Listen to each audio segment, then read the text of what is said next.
2025.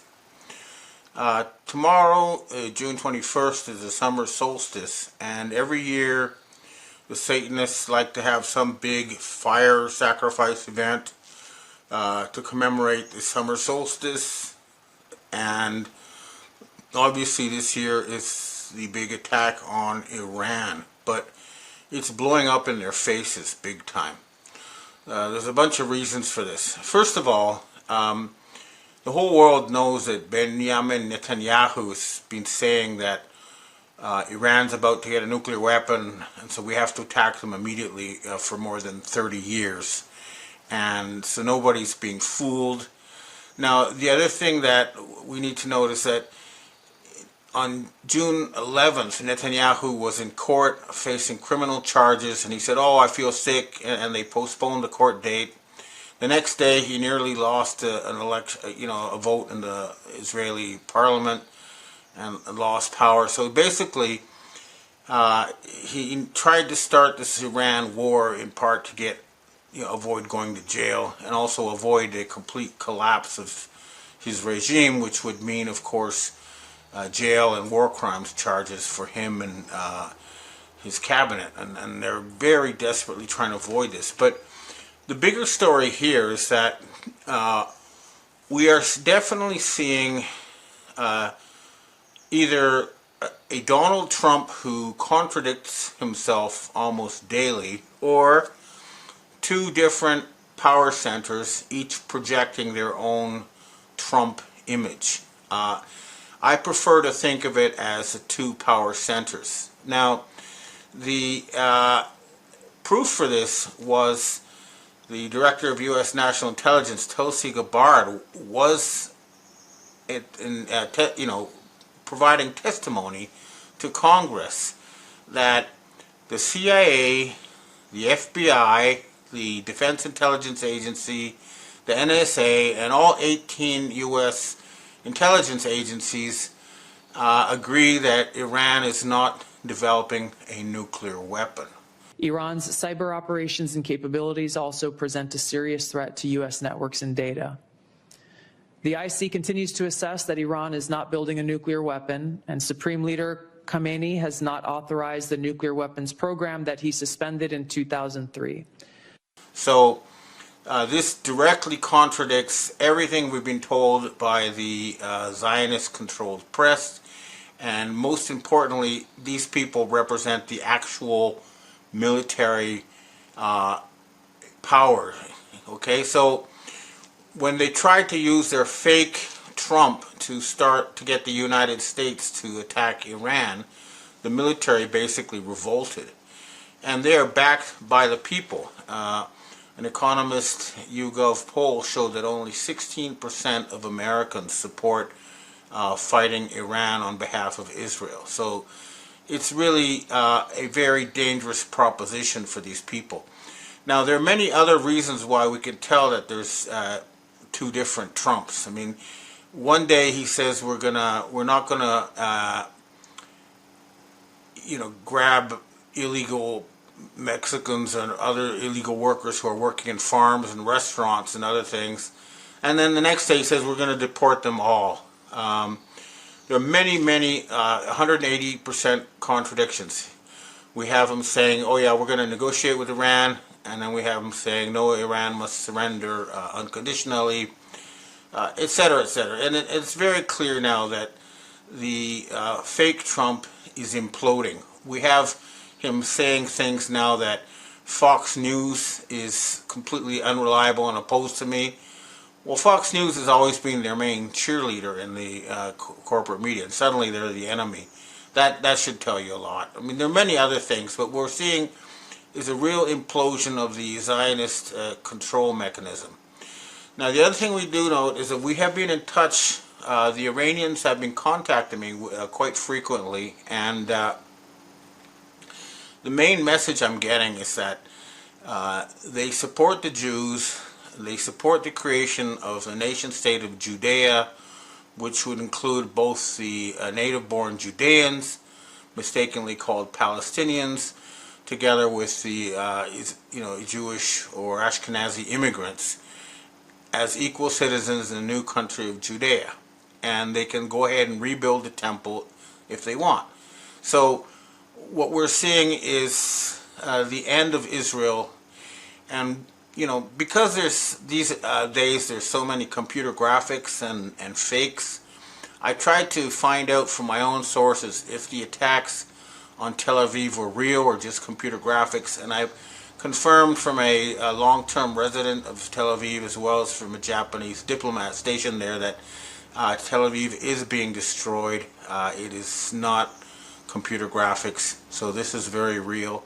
However, the Iranians have also told me they have a nuclear weapon and they're refraining from using it. This is very important because everyone knows Israel has nuclear weapons, but if the other side has them as well, then it is suicide for them to try to use it. Now, we also know that Netanyahu fled Israel after the attacks began, and while I reported that he had fled to Argentina, the latest intelligence from Mossad says he's hiding out in the island of Cyprus. But they were hoping that they could start this long-awaited nuclear Armageddon by having Iran destroy Israel, and then Israel destroy Iran, and then everybody destroy everybody. But fortunately, sane minds prevail at the top of the U.S., Chinese, Russian, and other militaries, including the Israeli military. And they're not going to go along with these fanatics. So the whole thing is imploding big time. My sources are now saying Israel is unlikely to last for another month in its current form. And even though President Trump says he's going to wait 2 weeks before deciding whether or not to attack Iran, that's just basically a cover-up for the fact that the military is not going to attack Iran on behalf of Israel. And if you look at this video, which I'm about to show. Breaking news: Russia, China, North Korea, Pakistan, Saudi Arabia, and Turkey have all came out and sided with Iran in this conflict. All of them also have condemned Israel. All of these countries, specifically Russia and North Korea and Pakistan, will be supplying Iran with military equipment. Saudi Arabia said they will be closing off their airspace so that Israeli jets cannot use the Saudi airspace to attack Iran. But Iranian jets will be able to use the Saudi airspace. Turkey, the biggest power in the region, came out against Israel and said, quote, "They are the biggest threat to world peace. I should Vladimir Putin has offered to mediate peace talks." They pulled that agreement and then condemned Israel and Netanyahu. And Putin called Netanyahu a coward for fleeing to Greece. China and North Korea also came out, specifically North Korean Kim Jong-un, who says that they are ready today and now to provide air defense of Tehran in Iran against the Israeli Air Force. Pakistan also threatened the nuclear option against Israel and said they stand with their brother. Make sure to follow me for the newest updates on what is happening in this conflict. As the video points out, Turkey, Saudi Arabia, Pakistan, Russia, all these countries are aligned with Iran. And that means that militarily, Israel cannot hope to prevail. Even if the U.S. Central Command tries to do something, they just don't have the power and they don't have the support. Saudi Arabia is allowing Iranian flights to attack Israel over their territory, but they're not allowing Israeli flights over their territory to attack Iran. So that should tell people what's going on. But I think the bigger story is still that the United States corporation and its Zionist owners are bankrupt, and they're trying very hard to avoid declaring bankruptcy by starting World War III. And it's not going to happen. What is clear is that the United States in its current form cannot be reformed. They cannot save themselves from declaring bankruptcy. Discretionary spending is only 15% of their budget. It's not enough to deal with it.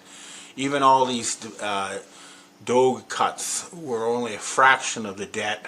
The U.S. now pays more money on interest than it does on defense. And remember, they shouldn't be paying any interest. The U.S. government should be producing its own money and not borrowing from Zionist bankers. So the United States is in a state of hopeless debt slavery, and there's no way around it. The Dragon family offer of unlimited or virtually unlimited funding is still on the table, but we just need to wait for this entire thing to collapse, and it will collapse. Now, all this Iran-Israel stuff, of course, as usual, has distracted us from many other important things that have been happening. So let's try to look at some of that stuff as well. The G7 had their big meeting this week in Canada, and they invited, a lot of other countries. But if I look at their statements and everything, they're basically not really influential anymore. The biggest takeaways I had was that Prime Minister Mark Carney of Canada did not mention carbon credits or climate change, and DEI was removed from the list. So that indicates that there has been a fundamental shift in policy direction away from that. So that's a good sign. But Donald Trump showed up, but he refused to meet Macron and Zelensky. In other words, he did not want to talk to the Rothschilds in Europe, and left without doing that. So we're still stuck with the French Rothschilds and their little group of European and Canadian politicians under their control, but they do have to negotiate a surrender or some kind of deal, because nothing else is going to work. Now, the other thing that is on my radar big time now is that China is facing much bigger problems than I realized. As I've noted in my weekly report, we're now hearing reports in the Japanese press and other places that yes, indeed, China built more than twice as many houses as there are people to house. So that's a huge waste of time and resources and money they haven't dealt with yet. And now we're hearing that their electrical vehicle business has got the same problem.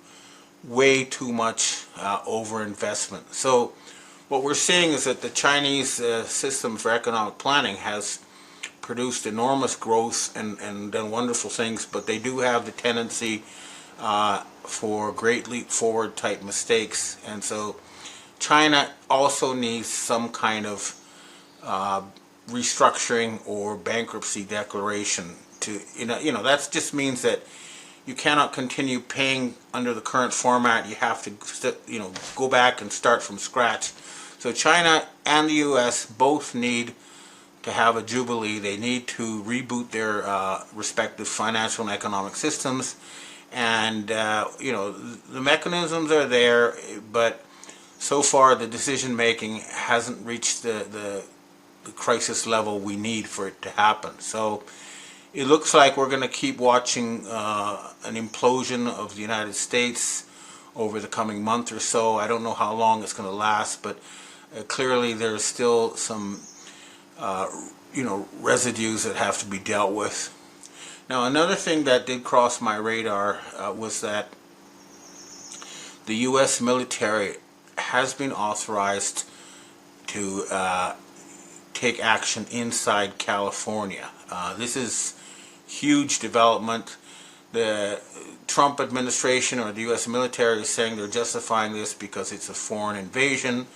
They're probably right, but I'm hoping this will mean a white hat takeover of the Silicon Valley complex so that the internet can continue to provide us with truth and freedom of information and all the good things that it does. But overall, I think the conclusion we need to reach is that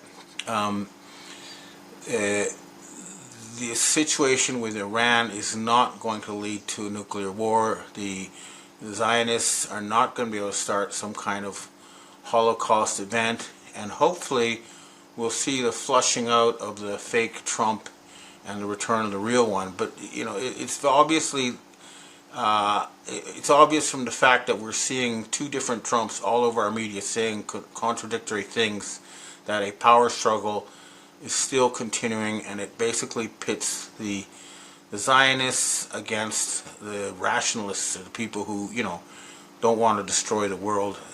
So it is some sort of end game, and it'll keep playing out. So that's the situation now. And next, I'd like to answer questions from readers and viewers. Hi, Ben. We have our first question for today. In regards to resolving the U.S. debt crisis, what would be the problem with reinstating U.S.-backed U.S. notes and paying off the debt with them versus FRNs, thus retiring the debt entirely as the bonds become due over the next few years, and just have the entire lending and interest scam be resolved in a naturally and orderly manner? The main problem is that the United States has borrowed money from foreigners, people like China and Saudi Arabia and Japan, and that means that they cannot just unilaterally decide to cancel the debt, because it would mean a complete stop of U.S. external trade. It would lead to a huge crash landing in the U.S. economy. Now, the Chinese have said they're willing to write off all the U.S. debt and start fresh, and the other countries would also go along with this, but they're asking for an end to the United States of America Corporation as a condition for this, and its replacement with a new political entity. Now, this is a very reasonable thing, because the people who own the United States Corporation have, in fact, been financing terrorism, war, and mass murder ever since the World War II ended. They've killed literally tens of millions of people after World War II ended, and they've been financing terrorism. They're just a huge anti-social, warmongering entity, and the entire planet is sick and tired of it. So, they want to write off the debt and then restore democracy and sanity to North America. In other words, the United States cannot act alone, but the rest of the world is willing to help, as long as they get rid of the terrorists and messianic fanatics who have seized the highest levels of government. Next question.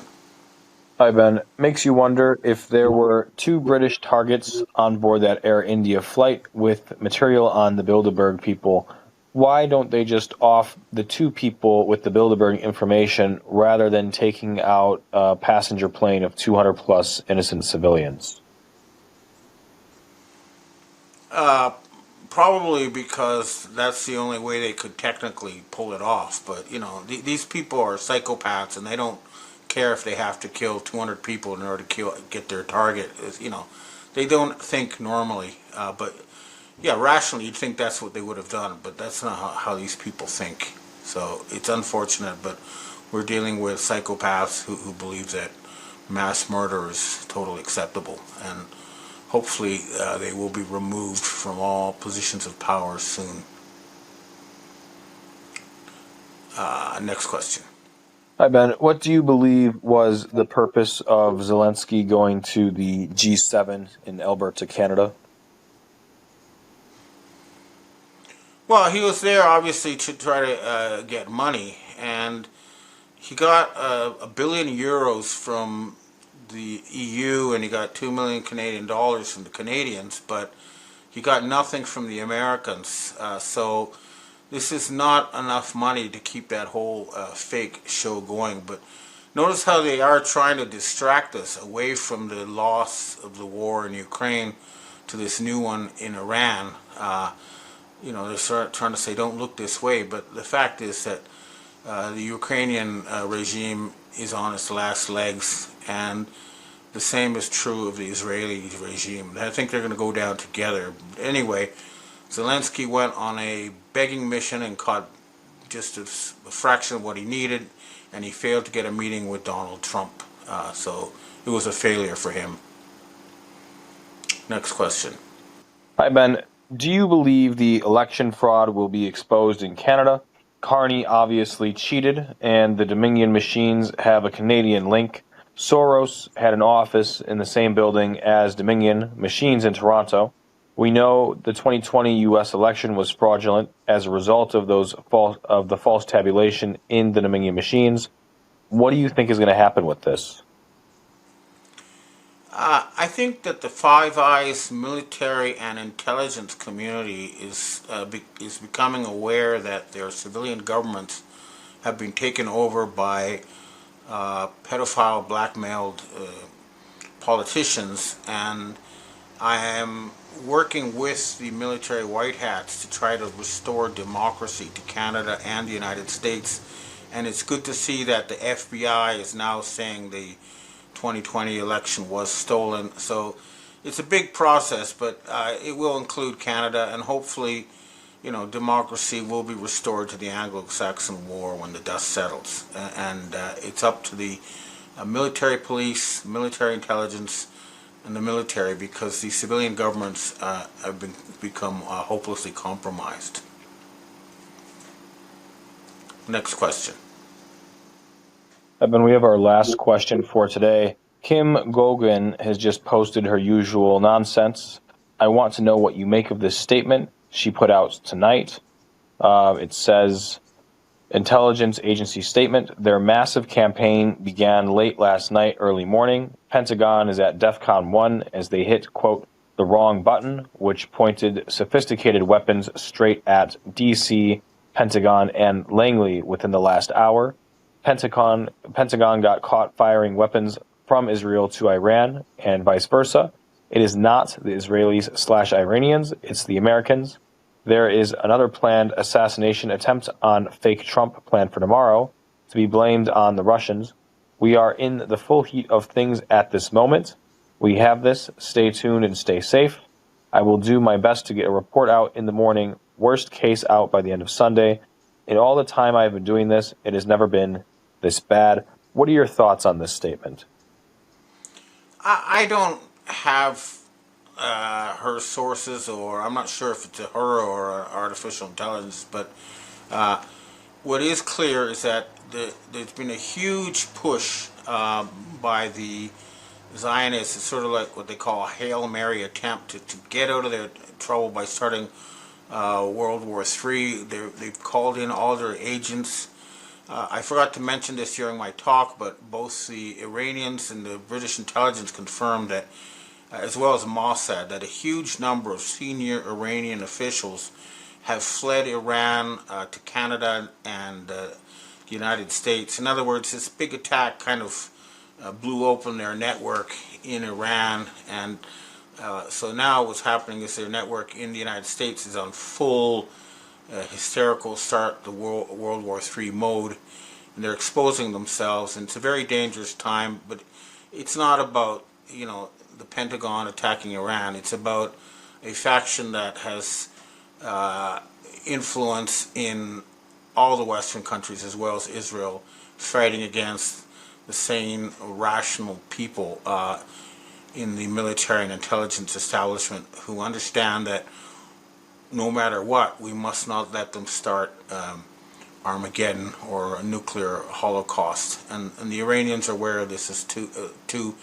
And I also, another thing I neglected to mention is that the U.S. aircraft Nimitz has been sent to the Middle East.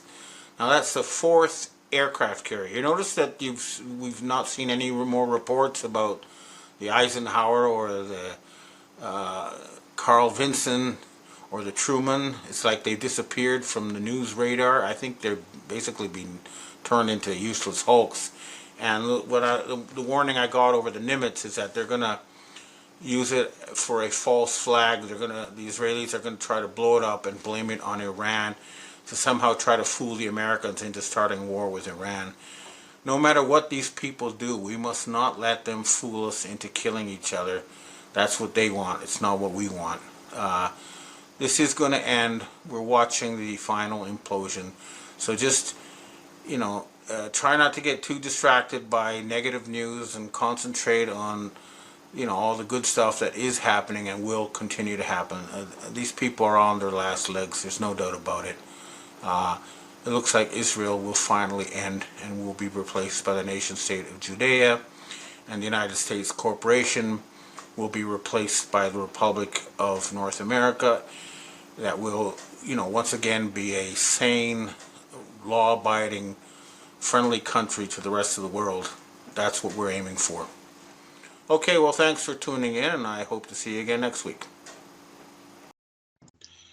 Last week, or this week, the Supreme Court once again rejected the Brunson case, which basically is a sign, a public sign to the world that the Supreme Court is no longer actually involved in the business of justice.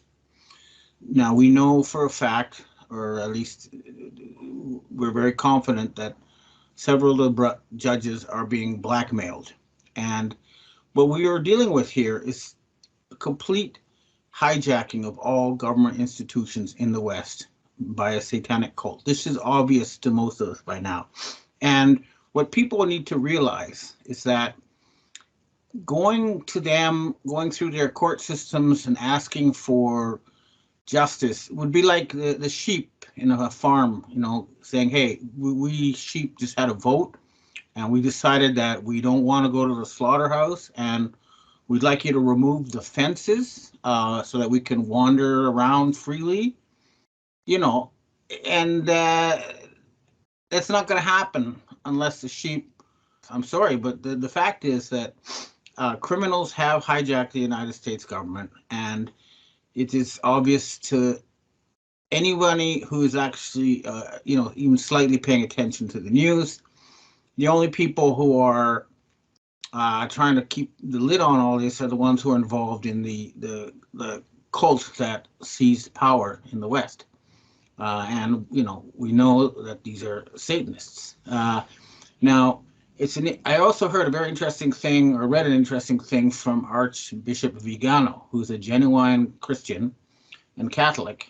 Doesn't mean we agree on everything, but he said something very interesting about the fact that he claims that John Podesta wasn't involved in the removal of Pope Benedict, or Maledict, as I like to call him. Now, John Podesta is a son, or was a son, of Lawrence Rockefeller. I'm told by my military white hat sources that he was executed at Gitmo, and that they may have an actor playing his role now, but his son's still around.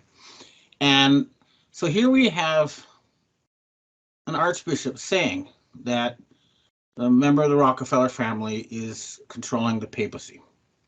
This is very revealing. It shows that we really are dealing with a group of gangsters who have seized the very highest levels of power in the West. And they were hoping to turn the entire planet into a giant animal farm, but have failed.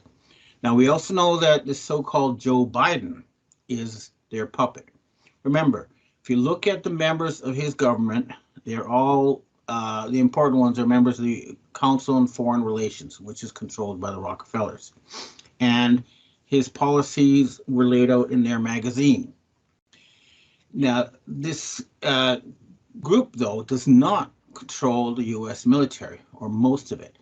And this was proven when the so-called Joe Biden went to the Ukraine last week, and they had to ask the Russians to please not attack while he was there. The commander-in-chief of the United States Armed Forces would not have had to make such a request. He would have merely informed the Russians that their leader was going to Kiev and that the U.S. Air Force would be protecting him. So he does not have military protection. But we still want to know why the military aren't moving in more and just, putting an end to the show. It's not that difficult. In a military terms, it just means going to the headquarters of the places like BlackRock and Vanguard and State Street and Banking and the Rockefeller Foundation, and just taking over. It could be done with 5,000 troops. And then, restoring real democracy with real freedom of press, and get real people elected who would then take over control of the creation and distribution of money. That's what needs to be done, and that's what we're going to have to do. Now, the reason that Donald Trump, was forced to leave office in January 2020 and then go into hiding and then be replaced by a controlled opposition actor, we all, the Trump we've been seeing since January 2020 through his words and actions has proven is also visibly different. Go back to, and you can see, if you compare the videos from before 2020 to after, you can see it's a different individual. In any case, and we have in Canada as well, we have a proven criminal, Justin Trudeau, who is trying to block the fact that he profited enormously from, and he personally profited from this, and he's trying to get the members of Parliament to swear the secrecy oath before they look at the contracts the government made with places like Pfizer. Well, no, this is a crime, and the only reason they want secrecy is to hide their criminal activity. We need to remove these people. Now, the reason I went from being a Forbes mainstream journalist, saying we must do what the United States says, to someone who's trying to overthrow the people who own the United States, is because I saw democracy being hijacked in the year 2000 election, and I started warning about things like 911, and they fired everybody, who was a real journalist from the corporate media, and only got propagandists. Now, it's not just me, it's you, okay? They personally, these criminals are being kicked out of Africa and most of Asia and the Middle East, and they're being slowly but surely strangled through an economic blockade. They cannot get oil, they cannot get commodities unless they pay cash, and they're running out of cash.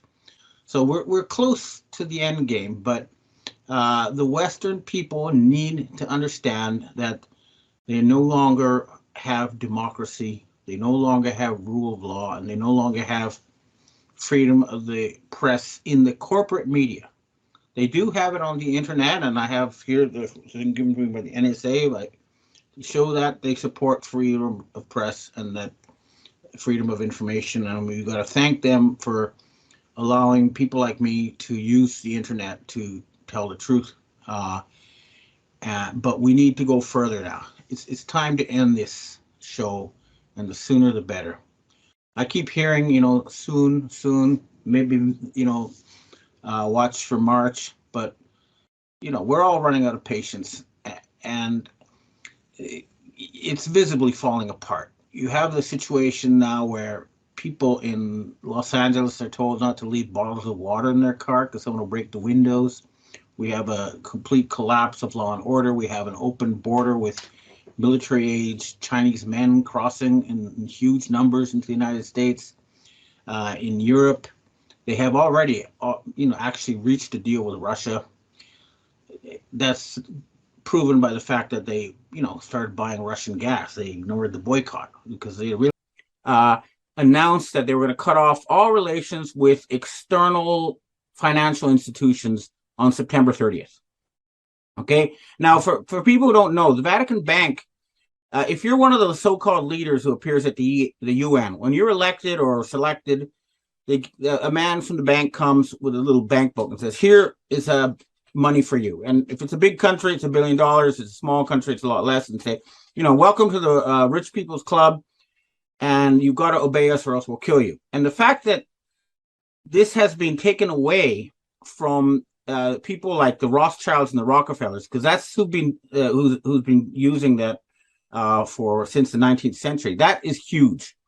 And then there are other things that are happening also with October 1st. As you know, the Russians have cut off gas to Europe, and that means that everything's going to shut down. The American government is not able to buy oil from the rest of the world. That's why you've used your strategic petroleum reserve, and it's down to 1984 levels. And the reason is they can't buy oil. They can't just print dollars and buy oil anymore. And that's happening at the same time. And now we have all these meetings. Right now, this week, we have the President of China, Xi Jinping, Vladimir Putin, Narendra Modi of India.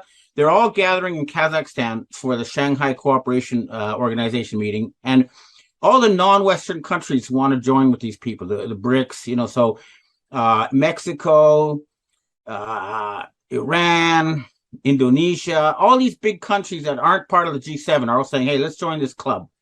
And Pope Francis flew to Kazakhstan this week, but he's not being allowed to meet. He won't be able to meet Putin. He won't be able to meet Xi Jinping. He won't be able to meet the head of the Russian Orthodox Church. In other words, it's like he's going there on a begging mission and nobody's giving him the time of day. And getting back to the Queen, I mean, she was the head of the Committee of 300, which was, by many people's considerations, the secret government of the West. However, I would have to say she was the head of a major European royal faction. And these were the people who were behind the global warming scam. The climate change scam, right? Yeah, but you know what, though? I mean, what happened was the group that put Bush Jr. in power, the Nazi group, I call them, they want the so-called useless eaters in order to save the environment. And the group around the Queen, they said, no. What we can do is we can have a carbon tax and we'll pay all these third world countries money to grow their forests and we can preserve nature. So they lost in the year 2000 when, even though Al Gore won the election, they basically were, threatened and forced to withdraw. But since then, the entire Bush clan has been executed and the global warming faction, came back real strong. But now that you're saying the whole Bush family or just Bush W? And the whole family is what I heard. I mean, Barbara Bush, George Bush Sr. Remember, when George Bush Sr. died, he wasn't given a full presidential funeral. I remember that he had a wrinkled flag on his casket, and that stood out to me because that's a big no-no. Yeah. There were a lot of signs like that. So and Barbara Bush, who was the daughter of Aleister Crowley, the Satanist. Right. So all these people are gone. But and what MI6 says that and certainly Charles III, I guess he's now called, is not anywhere near as popular. He's not liked at all. And he is almost, I've heard this from a cousin of the Queen. I've heard this from MI6. And the reason the Egyptian billionaire's son, and she had she was pregnant with twins and she was going to convert to Islam. It was like a sort of thing. But I don't think Queen Elizabeth was involved. I think this was a Charles thing. But the point is that now that he's the public face, there's going to be an unprecedented attack on the monarchy. It's hard to do it when you have someone popular like the Queen. It's a lot easier when you have someone like Charles there. What's your thoughts on there was a German, I believe, chancellor, I don't know what you would call him, but a politician that came out and said September 24th, everyone will remember where they were at and what they were doing. Do you have any insight on that? I'm trying to make out what he means by that. Is it going to be an economic collapse? Could it be a Trump arrest?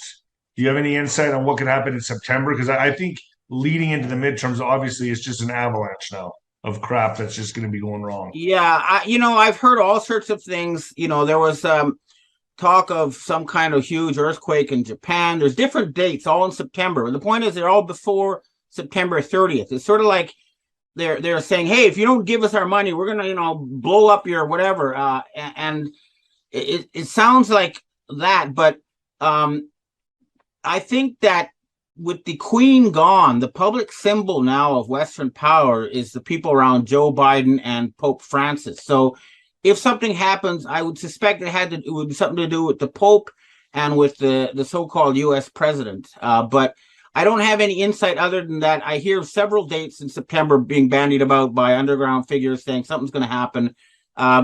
But I think the rest of the world is going to hold steadfast and finally pull the plug on these people. I sure hope they do. And I hope they don't let them bluff their way. And they're not going to be able to start an all-out nuclear war. They've been trying that for decades, and it's just the military know that it's suicide, and they're not going to do it. So I don't see that happening. Well, like North Korea, I mean, he responded by saying any kind of nuclear threats will have an automatic response.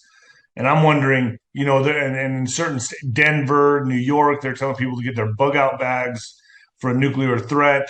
So I'm wondering, do you think that's something they could use going into midterms? I mean, they're going to need something, Benjamin. Well, I feel they're going to need something to yeah, lock I mean, everyone down, or they're going to need some way to, if everything goes bankrupt and the government can't pay its bills, they're going to need some sort of excuse to have a military government. And you have, for example, Germany has announced the creation of a new military unit to deal with civil unrest that will start work on October 1st. So that's another sign for that date. Where is it? In Germany? In Germany. So they're expecting riots. That we're hearing that from the British government. And what they don't understand is if they're cut off from their gas and their oil, it's not just going to be a problem about people having to wear sweaters in the house. This is going to shut down industry. The British lobby group is saying 60% of factories will have to shut down, 80% of bars and restaurants will have to shut down. And that's going to happen all over Europe and probably in the United States too. Once they run out of the petroleum reserve, that's it. The railroad and the UPS are going on strike. I think the railroad's going on strike on Friday. Yeah. Well, that seems like the beginning for me. I mean, this sounds like here we are. We're in it now. Yeah. I mean, look, you have public opinion show that only 7% of people trust the Congress and only 11% trust the corporate media. That's revolutionary. So these people are scared to death that they're going to be overthrown. They're going to try everything they can to prevent that from happening. But I really think that it's not going to be possible this time. There's going to be, if it's done well, if the White Hats take control, there will be an orderly transition and there'll be Nuremberg-style war tribunals. For example, it's now coming out. The British government has said, this is official British government, and that's just in the UK, and that's because the government there is being honest. The CDC, the FDA, they won't talk about it. They're trying to keep it secret. The European Parliament won't talk about it, but that is one of the worst war crimes in history. The secret space program people are what we don't know yet. That's a wild card. Remember that on November 10th, just before 9/11, Donald Rumsfeld appeared on TV and said $2.3 trillion are missing from the Defense Department budget. That's like somebody's earning $70,000 a year saying that $230,000 disappeared. That's the equivalent. So that money went to the secret space program. And I've heard they have anti-gravity craft. They have all sorts of stuff. And so what these people are going to do is the big question mark. So a good guess is a space event. But getting back to the Ukraine, when I talk to actual Russians, right, they're telling me that the whole thing is kind of fake. So, for example, the media is reporting a huge Russian defeat in Kharkov, and the Russians are saying, no, this was arranged to get more money. So the Russians pretended to withdraw to give the Ukrainians a victory so that they could go with their begging hat and say, hey, look, we're almost winning, give us more money. So they're saying they're both in on it, and it's kind of a fake scam to get money at this point. I don't know, but it's certainly not what it seems to be, and there's plenty of evidence that's a lot of green screen, and they're using old Hollywood footage. So that whole thing is some kind of fake incident. And they're using the media, which is really public enemy number one. The media is what's being used and always has been used. You may differ with me. I think the moon landing was fake. That's just my opinion. I think it was bullshit. But I mean, they've been using Hollywood forever. I mean, the mainstream media is the number one war tool, right? Yeah, and the problem is the computer graphics has gotten so good is that you really don't know what you're seeing on the screen, if it's real or not. And they're putting out so much fake stuff. It's like smoke and BS coming out everywhere. But I know that something fundamental has changed. Here in Japan, for example, there's been a huge crackdown on the Unification Church, the Moonies or whatever, and it was long known by people who actually get real information that they control the government here, and they were set up by Japanese intelligence together with the Nazis after World War II, because they're saying, well, we're still going to fight this war, and they kept their submarines intact, and they were running the world drug business to refinance their takeover. And the Nazis did take over the U.S. after 9/11. The Patriot Act is identical to the Nazi Constitution, and so you have a Nazi government in the U.S. since then. I don't know now, but probably still. Now, the other big question mark, of course, is what's going to happen to the Rockefeller family. They try to hide, but the fact is that Hillary Clinton is a Rockefeller, Bill Clinton is a Rockefeller, Mark Zuckerberg is a Rockefeller, John Podesta is a Rockefeller, et cetera, et cetera. They're Jen Psaki, they're all, and they own the Fortune 500 companies. So what's going to happen to these people? Are they going to lose control of the Fortune 500 companies? That's the big question mark I want to see answered, because they're the people who own the U.S. branch of the Federal Reserve Board. And their fate is, they're the people who control the fake Biden administration. So we want to know what's going to happen to them. That's a big question. I've heard rumors and whispers that Biden passed away a few weeks ago to a couple months ago. Is there any truth in that? Have you heard anything about that? Look, I've heard he passed away years ago. And the fact that there's plenty of videos showing there's like some guy wearing a rubber mask. And remember, there was a press conference with the British Prime Minister where with Boris Johnson, where Biden was saying, yeah, I used to act in this movie and that movie. And they said, oh, well, stop the press conference. Yeah, I remember that. So they've got actors playing the part. He's just a front man for the Rockefellers. And you can tell that because before he became president, the Rockefeller family news outlet, the magazine Foreign Affairs, outlined exactly what Biden was going to do. It's there, and the first thing they did was when he got in power is he cut off the Keystone Pipeline, which is Canadian oil going to America, and they're saying no, we don't want that because it wasn't controlled by the Rockefeller oil interests. It was nothing to do with U.S. security. I mean, come on, it's definitely a no-brainer to get oil from Canada instead of from Saudi Arabia. You Absolutely. know what I mean? Right, 100%. So there's something. So I think the people who took over the Federal Reserve Board in 1914, 1913, they are fighting for their lives, and it's going to be.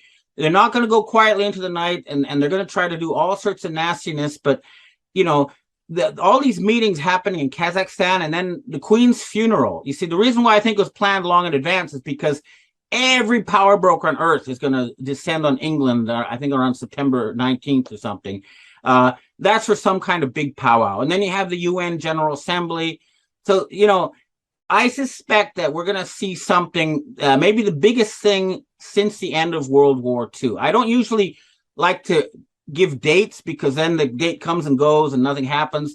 But certainly we're going to see bigger than usual October surprise this year. That much is for sure. Something's looming, no doubt about it. Do you think, as we approach these midterms and the railroad strike, the UPS going on strike, I've heard that there are illegals coming through the southern border that are not only military age, but military trained.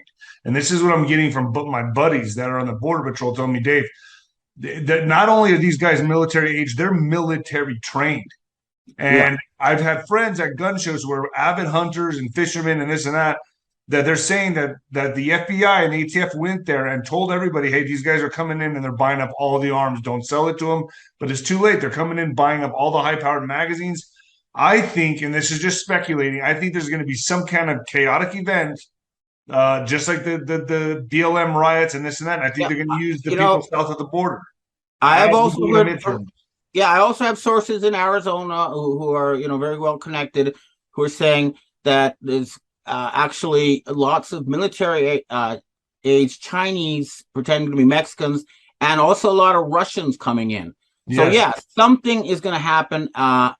And I think that the White Hats are also going to make a move. They want to set up a new capital in Idaho. I've been keep hearing from them. They're holed up in Mount Cheyenne. So, Okay, some, let's talk about that for a second because that's what I've heard. I heard Trump shut down Mount China, or not shut it down, locked it up with Mount China with I guess the Q clearance personnel in there, and that they are really that's who is in control right now, and the Democrats will actually be the ones to call in the military, and then the switch happens. Have you heard anything about that? Am I making any sense? yeah, I've heard something about that. And, the question mark about Donald Trump and what Trump supporters need to understand is there is a Trump lookalike. It's the guy with the white around the eyes and the loose jowls who's going out and saying that and all sorts of stuff to make Trump look deranged. Is he working for the Black Hats? That Trump? Yeah, that one is working for the Black Hats. There's no doubt about it. So you're saying we have two Trumps? Yeah, the real Trump, he's always the fake one. When he was president, the fake one was never seen with Melania. The real one was with Melania. You can look at the pictures of when he was president with him with Melania and when he's alone, and you can see they're different people. It's pretty obvious. And I'm really confused about that. Well, not really, because it makes sense now because I see Trump pictures where he's lost a lot of weight and he looks really good. He's giving a thumbs up, and then I'll see a fat Trump out there golfing, and he looks pale and sickly. He looks old and really fat. Yeah, that's the lookalike. And remember, it doesn't make sense. So it seems like where's the real Trump right now? Is he at Mar-a-Lago? I think he's in Mount Cheyenne with the secret space program people. So they would arrest the fake Trump. Yeah, well, they should, and people need to have disclosure. I'm confused. Would they arrest? Would the Black Hats arrest? I mean, because they're going to make it look with the FBI raid and all that. Are the Black Hats going to arrest the double Trump or the duplicate Trump, or will the White Hats arrest him? I'm not sure on that. I think at the end of the day, it'll be the White Hats, or they might just make them fade into the background. But this whole FBI raid, it works actually in Trump's favor, the real Trump's favor, and it discredits the FBI. It was ordered by Joe Biden. And it's a complete politicization. Like the FBI works for the Vatican, which was controlled by whoever, a bunch of Cabalists, according to the Italians, who use this fake Pope Francis. Yeah, well, there's different stories, but the big story that you usually hear is that all this misery and suffering that exists on the planet is a sign that the God or the Creator is evil, and we want to overthrow him and put in the righteous God, Lucifer, who's actually a good guy, that's the story. But if you look at what they're actually doing, it's not. They're not doing good. It's like when I went to meet them in Italy, they showed me this stained glass of a black sun, and it's like a black hole, and out of that comes light. So it's like their view is that for example, they blow up a cathedral, right? And then they get all this work building a new cathedral. So it's a good thing. That's kind of thinking these people have. And it's just what's your thoughts about the Georgia Guidestones being blown up? I mean, was that Space Force, you think, that did that? What's your thoughts on that? I mean, that looked like a white hat move. I mean, they hit the Georgia Guidestones. I mean, they knocked, I don't know, what are the things weigh, 19, 20 tons, and boom, they're gone. They disintegrate. I mean, and I think it is a sign that some kind of major transition, and like I say, the timing of is clearly planned long in advance. So yeah, some kind of transition is being planned, and here in Japan too, I've been talking to underground people who used to work subcontract, and they're saying, yeah, there's been a change in management. Something's happening. So in Japan, they were planning a huge earthquake, bigger than Fukushima on the southern part. And that was canceled, they said. And the government is suddenly saying stuff that they weren't saying before. So yeah, something has happened, but we're not yet sure what. But do you think that this is going to climax this year? Well, the signs are stronger than I've seen any time since the Lehman shock, that something huge is going to happen. They may try to announce some kind of messiah type figure in an attempt to, take control of the world. They're going to try all sorts of things. I'm sure of it. But I don't know exactly what. All I know is that they have this payments deadline. They're making threats. They're doing everything they can to try to extend it. And the countries of the world are saying, no, we're sick and tired of you invading countries. We're not going to let you continue this show. And the fact that they won't meet the Pope, he goes to Kazakhstan, please, and they say, no, we don't want to talk to you. That's a sign. Really, the country, I mean, the whole world's going to suffer for a time period for a while, but the country that's going to be ground zero is going to be America, right? What's happened is since 1971, when they took the US dollar off the gold standard, living standards for 90% of Americans have been dropping. It used to be a guy working at a GM factory could have a middle-class house, a car, and a housewife who didn't have to go to work. And now, even if they're both working, they can't afford that. That's a sign of how much they've been. And the reason why is because these insiders create like $1 trillion out of nothing. And then they put it in there. And they're stealing $1 trillion from everybody else when they do that. And the big, this whole pandemic thing, we're now hearing they took $1 trillion and they put it into the World Bank and the IMF. They gave it to world leaders. They gave it to, politicians. And to carry out this whole pandemic thing, which is just money laundering and funny money, and that's blown up in their faces now. So are you a big believer in the quantum financial system? A new currency or anything like that? What do you see coming? There is already some kind of quantum financial system. I know this because when I go to the convenience store, the 7-Eleven ATMs, I can use cards that I could never use before. It used to be if you had a foreign bank card, you'd have to go to a couple of Citibank locations. It's the only place you could do it. Now you can go any convenience store and use any bank thing from around the world. So something has been put into place. And the reason why the dollar is strong is because they're not allowing any new dollars to be created. So the people in the United States who control the United States part of the Federal Reserve Board, they're still able to make dollars, and they can use them to pump up the stock market, to hand checks to people, but they can't use it to buy from other countries. There is kind of and now because they pump so much money without any reality backing it, that's why you're having hyperinflation. As even the official numbers show, inflation is at the highest rate since the 1970s.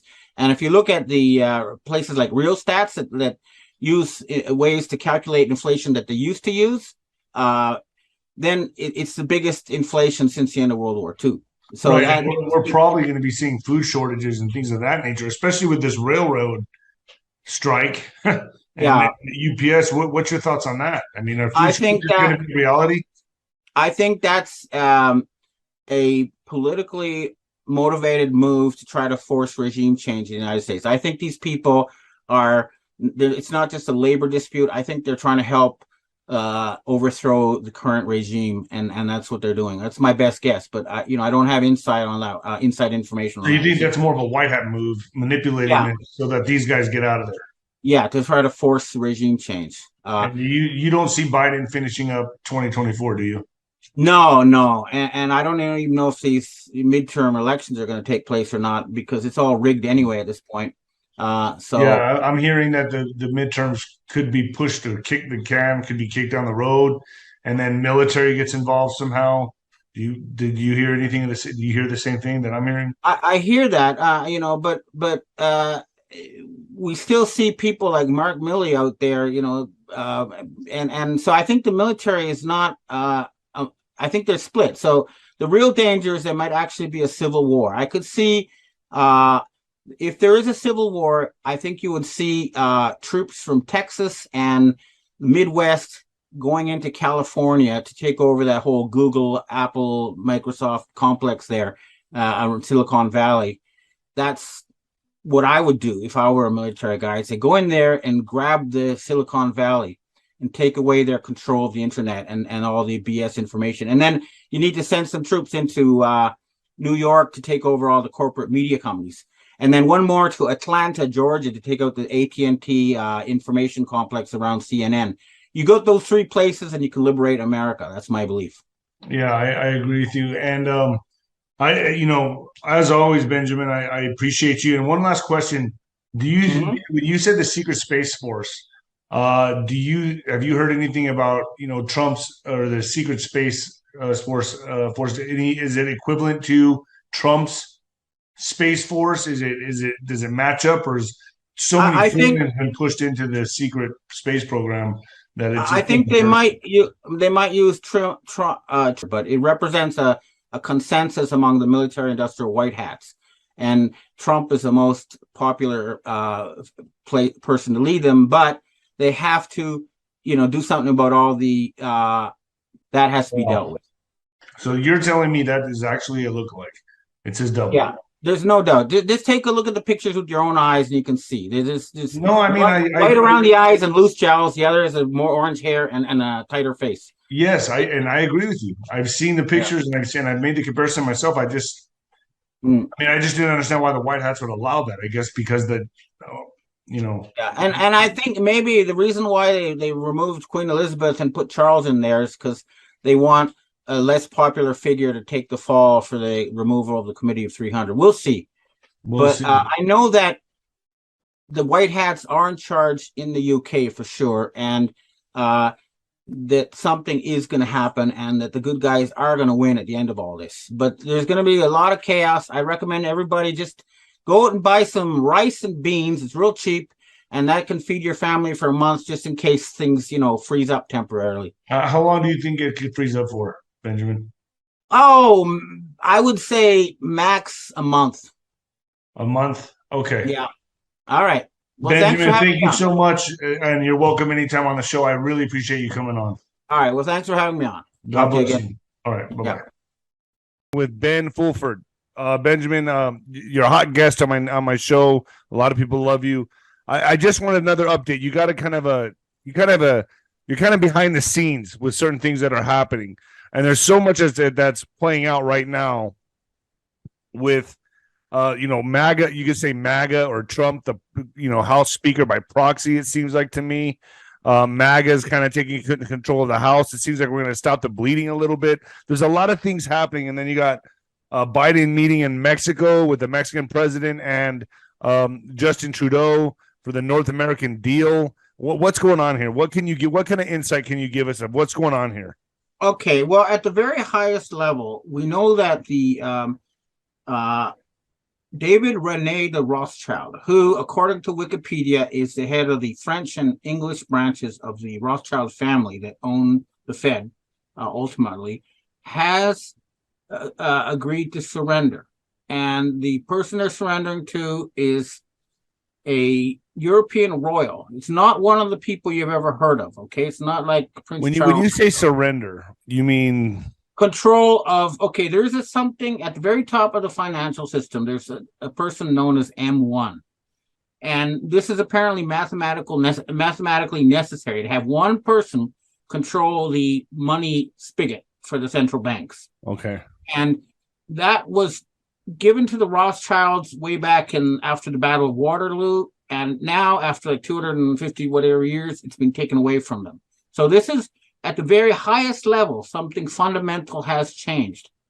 Now, the Davos World Forum, World Economic Forum, and they're gathering this week, and Klaus Schwab is the head of the Swiss branch of the Rothschild family. His mother's a Rothschild. And I listened to his speech, and basically, they're a little bit like Marie Antoinette before the French Revolution, saying, let's let them eat cake.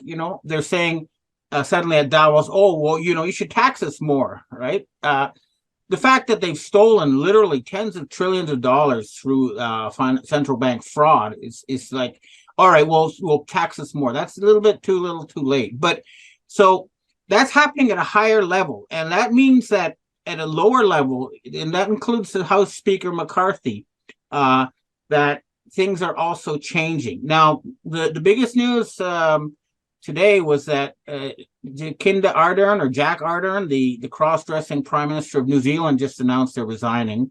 So that's good. And hopefully... And when you say resigning, are they being taken down? No, she made an announcement saying she's not running for election. She'll be quitting on February 7th. So it's an official announcement by her. But I mean, but is someone forcing her to step down, or is she just? Yeah, that's the assumption, and the same thing. Now, the story I heard is that Joe Biden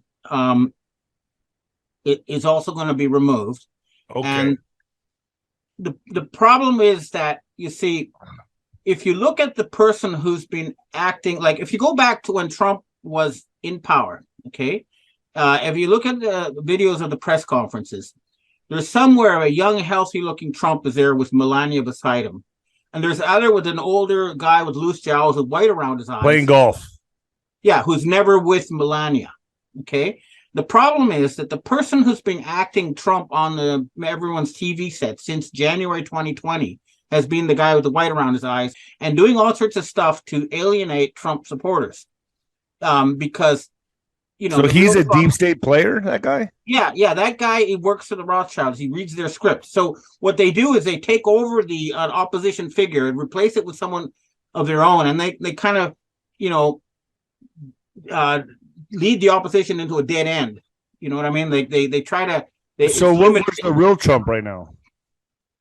What I've heard, and my source is someone who is from the Secret States program. I visited his house.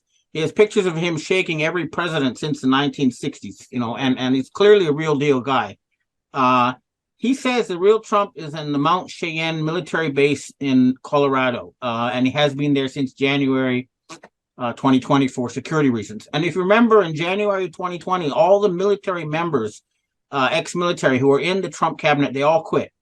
They all left. They moved out. And then the other thing you need to understand to figure out what's going on is that from the founding of the United States, okay, until 2020, the total amount of US dollars created was $4 trillion. In a few months after the so-called Biden took over, 16 more trillion were added. So that's 80% of all the money ever created since the United States was founded was just in the past couple of years.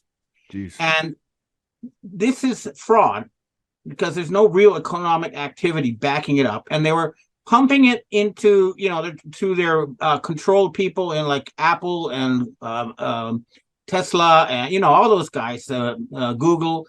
And it was a final attempt by the people who own the Fortune 500 companies to stay in power. And at the same time, and now it's blowing, and we're going to see that in many ways. So the story I heard in any case was that there is a lot of people who don't like Donald Trump in the military. And there was a lot of opposition, especially if it was going to be that fake Donald Trump. At the same time, everyone was sick and tired of this fake Joe Biden CG show and actors, and then Kamala, if Biden resigns, technically it would be Kamala Harris. But now I found out, okay, the way they're going to prevent Kamala Harris from becoming president is that her parents were both born outside of the United States. That makes her an anchor baby. And then according to the U.S. Constitution, she can't be president. Right. So that means that this Kevin McCarthy, who is a World Economic Forum puppet, but nonetheless, he has been forced to make a lot of concessions to patriots in order to get that position. So, for example, he's been forced to hold hearings about why the FBI was turned into a Gestapo to, suppress patriots. But wait, maybe if they move him in as president, all that goes out the window. If he gets moved in as president, he owes nobody anything. I mean, I think he'll just be an interim guy because he won't be the real power behind the scenes. So I don't think that's going to happen. I'm. So what's Trump's move in all this? If he's in Cheyenne Mountain right now, like you say, what's his move? When's he going to surface? What's a plan of attack here? Okay, so McCarthy takes position. He's in there. What then? I mean, what kind of situation are we in then? What I was told, and I'm not saying this. I was told by that source. Okay, that, I understand. They're going to have an election in March. Maybe I guess technically speaking, I don't think that there'll be enough time for that. But the idea is an election with McCarthy and who? McCarthy would say, "Okay, I'm just an interim guy. Our democracy got hijacked by a bunch of Satan worshiping gangsters. We're going to restore democracy and rule of law and freedom of the press. And I'm just the guy overseeing that process. There'll be new elections, and then Al Gore or the real Donald Trump, whoever can run, the people can choose." The way it's supposed to be. But you're saying Trump would probably run? The real That's Trump. what I heard. The real Trump would run, as I was told by that source. So again, they're using these documents that they found in this guy's next to his Corvette. They're going to use that to get into oust him, aren't they? Yeah, well, you see, the problem is that everybody in power in the West had got there because they had some kind of blackmail. Okay, Right. You had to rape a little girl or do something on camera, or they wouldn't let you get the job. Even as he said, yeah, he's published what he says are court records from California. But payoff was made and the whole thing was silenced.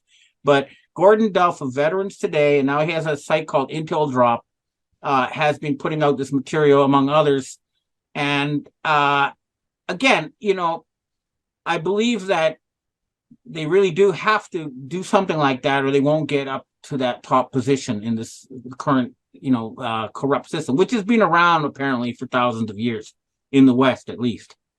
So they need something on you, and you're telling me that rumor has it's a rumor. We don't know for sure, right? We don't know. This is just what he's claiming. But I have a different source that this guy who was in Antarctica. Okay, there was a meeting in Antarctica on November 8th, 2016. Where a decision was made to overturn the plot to have Hillary put in as president and have Trump put in. And at the time, the military promised that they would hide any blackmail evidence they had against Trump if he went along with them with the military white hats. Okay. That's a different source saying the same thing. But right, so you're saying that Trump originally kind of was a bad guy, but they needed someone of the lesser of evils to do this military operation. So they picked Trump and said, look, we'll erase all that other stuff that's on you. You run, you work for us now. That's right. Trump's like, I'll do it, right? That's the understanding. And he was glad to have the blackmail card taken away from him. And I've even personally confirmed. So he has to cooperate basically with the military. Yeah. But I've personally confirmed with Queen Elizabeth II that the Rothschilds had a video of her chopping off a child's head and eating its heart. Hold on. Time out. Hold on. You confirmed with Queen. You talked to her. Let me explain how this goes. I was approached by a bunch of Asian secret societies who control a lot of China and other parts of Asia. And I went with their information to the British Embassy in Tokyo and handed a letter to be sent by a diplomat to Queen Elizabeth saying, I wish to negotiate with the Committee of 300. And then I got letters back from Queen Elizabeth and we started communicating. Okay. And I wasn't put in touch with the head of MI6, which is not the guy you see in public. And we've been back and forth. But I've confirmed, because this CG is so advanced now, I require handwritten confirmation that someone really exists. And so we've had handwritten letters back and forth. And then we've established secure communication. So I was told, that they had this blackmail over her, and so if you look at the seismic charts, you can see there's a lot of these earthquakes are definitely not natural. Or like acute, like boom, like.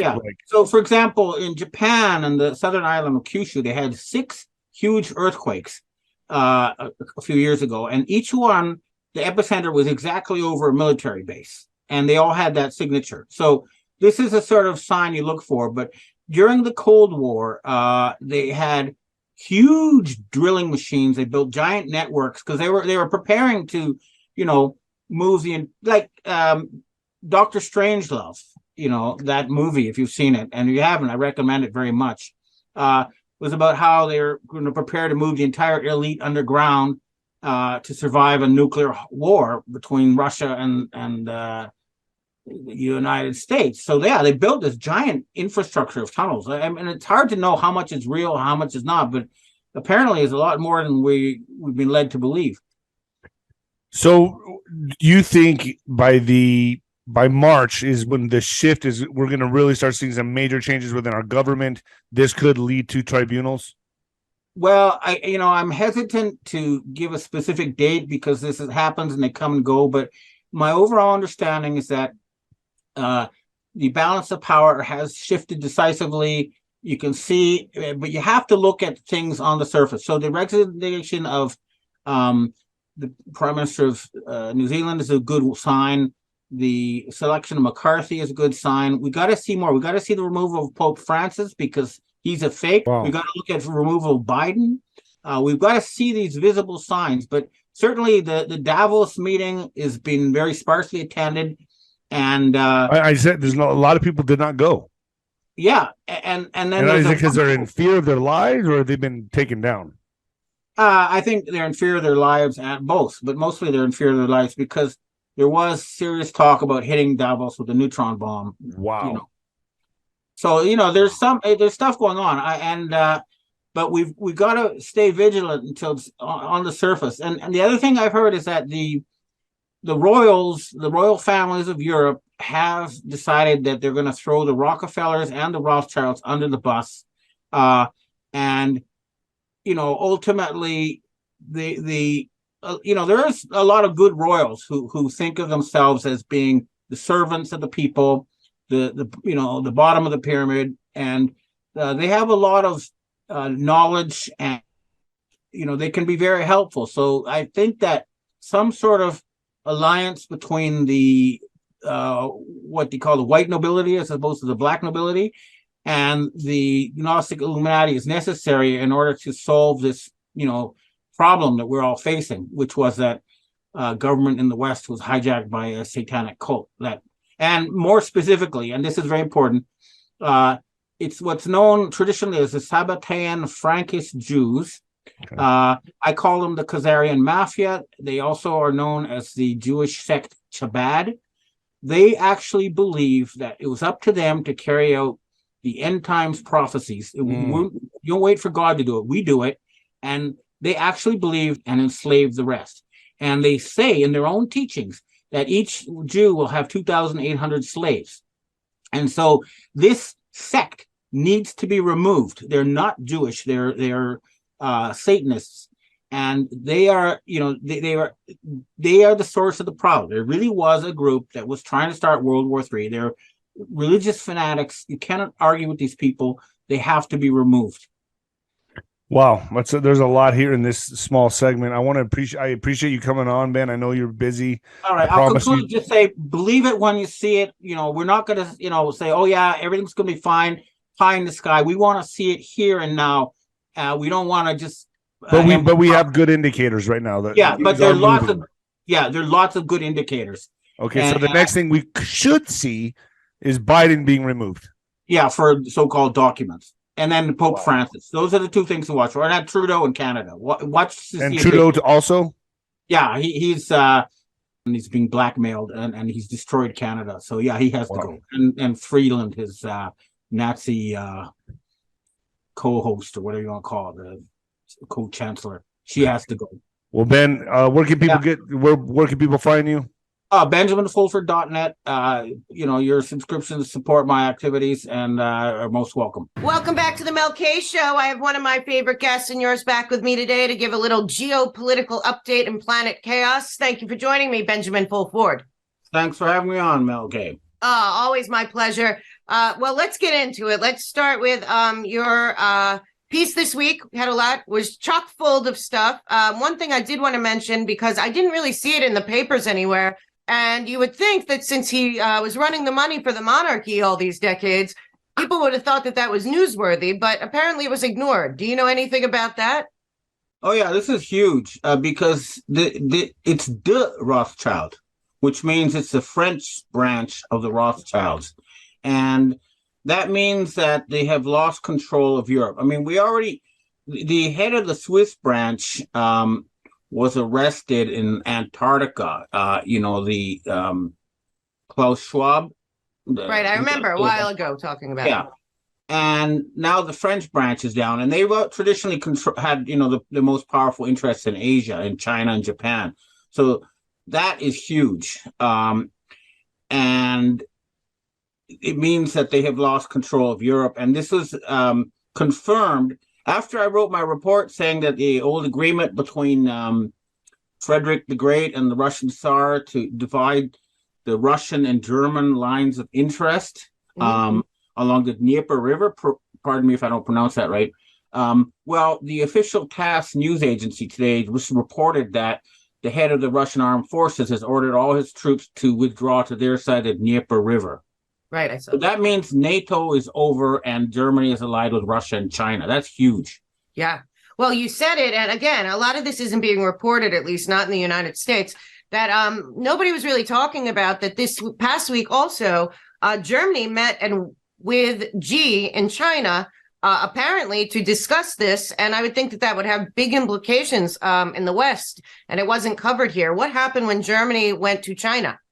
Well, I mean, just looking at the official Xinhua news agency, it's very clear that they talked about the need for a new security architecture. Okay, that's an official government news site. That means, again, they're leaving NATO and they're going to do something new with China and Russia.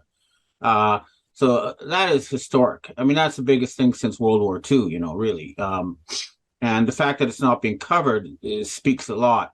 So the way I look at it now is that we're really down to just the Rockefeller family and their allies in control of North America. That's the last sort of big stand. And the other thing that's really big is that, and this, I didn't see this in any of the Western propaganda news, but the Brazilian military has declared the election stolen. They've started arresting the Supreme Court and politicians and stuff, declared, official state of emergency, and they're pretending this didn't happen. But the Brazilian military, unlike the U.S. military, actually had the cojones to do something about a stolen election, and they've made their move, and that's not being reported. So really, basically, what's happening now is the United States is their last holdout, and I urge any member of the U.S. military who's watching this and listening to this is that you go up your chain of command until you identify people who actually support this blatantly stolen election.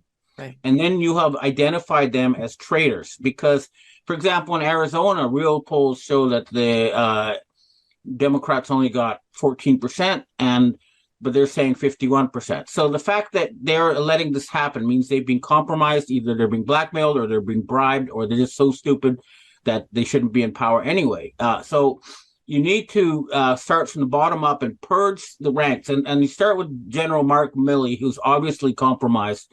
But this is your chance to take back America. And today I'm wearing my Ottawa hometown T-shirt to say that Canada, too, has to be liberated. I know the government of Alberta and the opposition party are on board. But, for example, Premier Doug Ford of Ontario, people forget who was going against the agenda. And then suddenly his brother appears out of nowhere, and it becomes a total... and I know that the original Justin Castro is long gone, but the people using his avatar, they need to go. But, it's just down now to Canada and the United States as far as planetary liberation is concerned. Yeah, and it's shocking because another place where you are is Japan. Japan seemed to kind of shift also recently, and that's not being covered, though I see a little bit here and there. What is happening in Japan? It seems that something's changed, and the government there is kind of undercover. You don't even know who's running Japan if you're not there. Yeah, well, I mean, it's basically the imperial family, but, the Japanese, they never like to directly oppose you. They always say yes, yes, and then do the opposite. So, for example, they're saying, "Oh yeah, we'll boycott Russia, and so we'll ban Putin's daughter from visiting Japan." But then they go ahead and make a new oil deal with Russia. So I know Japan was the most confusing since the Ukraine war started of all the nations. But you see, Japan, they don't want this to be a one China show, right? Right. So they're they're kind of in a position to be a broker between the East and West, because they really are a hybrid at this point. And I think that's what's going on there. They're trying to reach a deal. And Japan had these huge naval exercises where you can see that the navies of all the really big naval powers, United States, England, Indonesia, and then South Korea, India, Canada, Australia, all these people came to Japan and said, okay, so what's happening is that at this point, if you look at in terms of just military power, the China, Russia, Germany group control the Eurasian landmass, Right. and the I guess it's called the Anglo-Saxon group, the Anglo-Saxon Japanese group. They control the oceans. So I think that, and you know, underneath the surface, they're friendly with the Eurasian people, and a deal is going to be reached. So something I think historical is coming. Yeah. And there's some kind of you talk a little bit about Glencore. A lot of people don't know what that is, and also that other pipeline that kind of nobody talks about in the Eurasian mass that's happening. What is going on with Glencore? You see it once in a while pop up in the news and then it disappears. What's happening with that? Because it seems to be a big marker of some sort. Yeah, I mean, Glencore Commodities is a Rothschild-owned corporation, and for about 30 years, you know, they've been staging this scam, right, where, you know, Iran's going to get nuclear weapons in a few months, so we have to attack Iran. And they raise up the tensions, and that causes the oil price to rise. And then they say, oh, no, I guess we can reach some sort of deal, and then it goes down again. And it's turned out that they've been bribing both Iranian and Israeli government officials to keep this charade going. For 30 years, they've been saying, you know, in a few months, Iran is going to get a nuclear weapon. Right. But that now, last week, I saw an article on Bloomberg where they pleaded guilty to flying African leaders around, or flying cash around to bribe African leaders, and paying like a $1.5 billion fine, which is nothing, because, you know, Africa has been losing more than $100 billion a year, probably closer to $200 billion a year in resources that are taken out of there, and they're not paying the international market price. They're bribing a few government officials who put their money in Rothschild banks, and then all these minerals and oil and everything else is taken out of Africa without benefiting the African people. So, you know, just pleading guilty ain't going to cut it. They're that's not going on anymore. That's why a lot of African countries have invited Russian troops in to kick out these colonialists, these neo-colonialists. So, you know, the obvious example is when they called in the Russians to kick the French out of Mali so that they could, you know, run their own gold mines instead of having all the gold going to the French Rothschilds. Right, right. We had that in South Africa too, with the diamonds there down there. Same people, I think, right? Yeah, and the diamond thing too, that's interesting. I don't see that, but, you know, right now, basically, a diamond, let's face it, it's carbon, okay? And it should be dirt cheap. And right now they've come up with technology to make diamonds that are identical to the mined diamonds for a fraction of the cost. And, you know, this De Beers diamond monopoly, it's got to come to an end. I think if, you know, they're kind of stupid to try to limit it to these little tiny stones on people's rings, you know, because, you know, the potential is huge. For example, maybe we could have diamond windows on cars or you know, all sorts of things if you unleash that technology. This is an example of how these short-sighted people have been holding humanity back just to keep a monopoly on profits for themselves. Yeah. Speaking of that, go ahead. Yeah. I was going to say, speaking of that, we have this week, again, not much fanfare, COP27. We talked a year ago about COP26 and the natural asset class and how this Davos crew wanted to transfer, basically a wealth transfer, all of our money to them so that then they could then, we don't nothing be happy. They take care of everything, even though they're causing everything. But now we're at COP27. We've got John Kerry there. I guess Pelosi's flying there now. And they want reparations for climate justice or something. What is going on at COP27, and why are we still playing along with this idea that this Davos crew should have any authority or control over anything? And yet it keeps going every year. And now they're talking about a new 10 commandments of climate. Yeah, no, here what happened was that this goes back to the year 2000, the election where Al Gore had stolen by the Bush, right? They're the people I call the Khazarian mafia, the Satan worshiping elites, right. And they're not Jewish. I don't want to make that up. I know. Anyway, they split into two factions. Okay, one faction with the so-called war on terror. They said that we need in order to save the environment, and I got involved in the fight against them because they actually invited me to join them, you know. And then the faction around Queen Elizabeth said, no, we can save the environment by putting a carbon tax and paying third world countries to grow forests. And then we can save the environment. The other groups, they're sort of circling the wagons around the carbon idea. But the problem is, it's fiction. Okay, carbon doesn't cause global warming, and an agreement was reached at a higher level where, okay, so from now on, instead of carbon tax and all that kind of stuff, it's saying, all right, look, we did not create ourselves. Something else created us. So there's a creator. So the East and West have agreed that we will, respect the creator by respecting the creation. And so an agreement has been made. All right, we're going to increase the amount of life, more people, more plants, more animals, but you don't have to lie about carbon in order to do that. And the problem is that the group that was behind the carbon thing don't want to give up control to some new, entity that includes the rest of the world and not just the inbred elite in Switzerland. Right. And so they're kind of, this is their last little thing, but you can tell that the even the corporate media coverage is kind of low key compared to previous years. Yeah, so I can barely find it. Yeah, something fundamental has changed, and I think this will be unfolding over the coming months. Yeah, I think for the first time too, I've seen a couple articles break through the censorship wall about CO2 and the truth about that's what plant life is based off of, and that the whole concept has been kind of like many other times in our lives. They needed a boogeyman, and they used the CO2, and it's just too many people are coming out and fighting back and saying this isn't true. This isn't real. They're basing all this off this. But again, they want another transfer of wealth. And You've been talking a lot about the actual wealth that is out there that is kind of a myth, and it's falling apart in real time.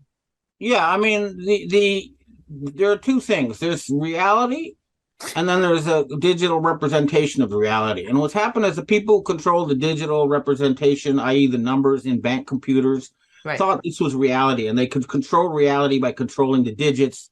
But and so they wanted to give everybody a number and a mark of the beast number and say, we'll control everything. We can see what everybody spends, whatever. But, the real world has rebelled against that, saying, no, we don't want these people to tell us what to eat or you know what I mean? Like all that kind of stuff. So and then they went off on a kind of giant hallucination with these derivatives and stuff. And I've seen numbers like outrageous numbers. Like the biggest one I saw was, I think, 46 zeros, which is like a decadecillion or something. Anyway, it's, you can take all the atoms in the universe and you won't get that number. You know what I mean? It's just ridiculous. But this was sent by the Vatican people, and it's just all these derivatives, even like, mainstream commentators are now saying it's like 2.5 quadrillion.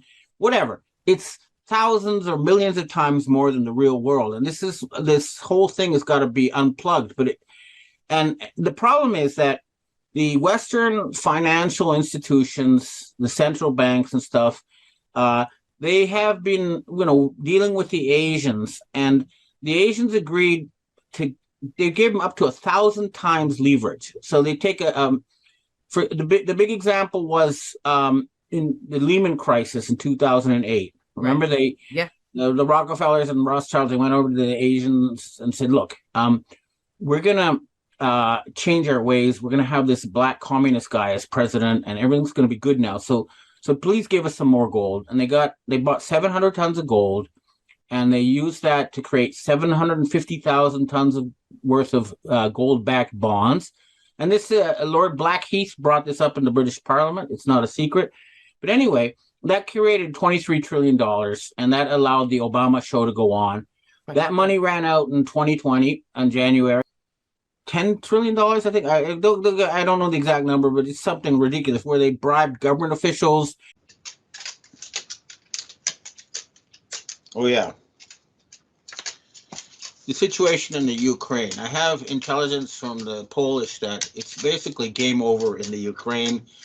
We also have Vladimir Putin speaking on the record that Ukraine was an artificial construct. I think Ukraine is over. There's a German high brass there, and from what I know, Germany's going to take over the European part of Ukraine, and Russia's going to take over the Russian part of the Ukraine, and along the Dnieper River as the new border, with the Russians taking Odessa. That's my understanding of the situation. And clearly, this Tucker move is meant to, prepare public opinion for normalizing relations with Russia and then having friendly relations with Russia, which is what should be the case. It's only these Khazarians who have an ancient grudge against the Russians because they were kicked out of Khazaria by them for good reason. And it's nothing to do with the rest of Europe or the rest of the world. And one of the chief architects of the war against Russia, Victoria Nuland, has had to flee the United States. She's hiding in Ukraine. Hopefully she'll be hunted down along with all her cohorts, Chrystia Freeland, all these people. And in Canada, of course, a massive petition, as the biggest ever, calling for removal of Justin Trudeau has been presented. And I say to the Canadian military, why is he still there in public? We know that the war is not over, but we're going to keep fighting until it is, and we will win. I guarantee you this, with the actual addresses of the facilities where this was taking place. I hope to see images of all these children being rescued on all the world screens for everyone to see. That did not happen. That's a sign that there's still some very evil people in charge. It's also quite possible that the information came out too late and these facilities have already been closed down and a cover-up is taking place. I don't know. But clearly, we have the former president of the Club of Rome.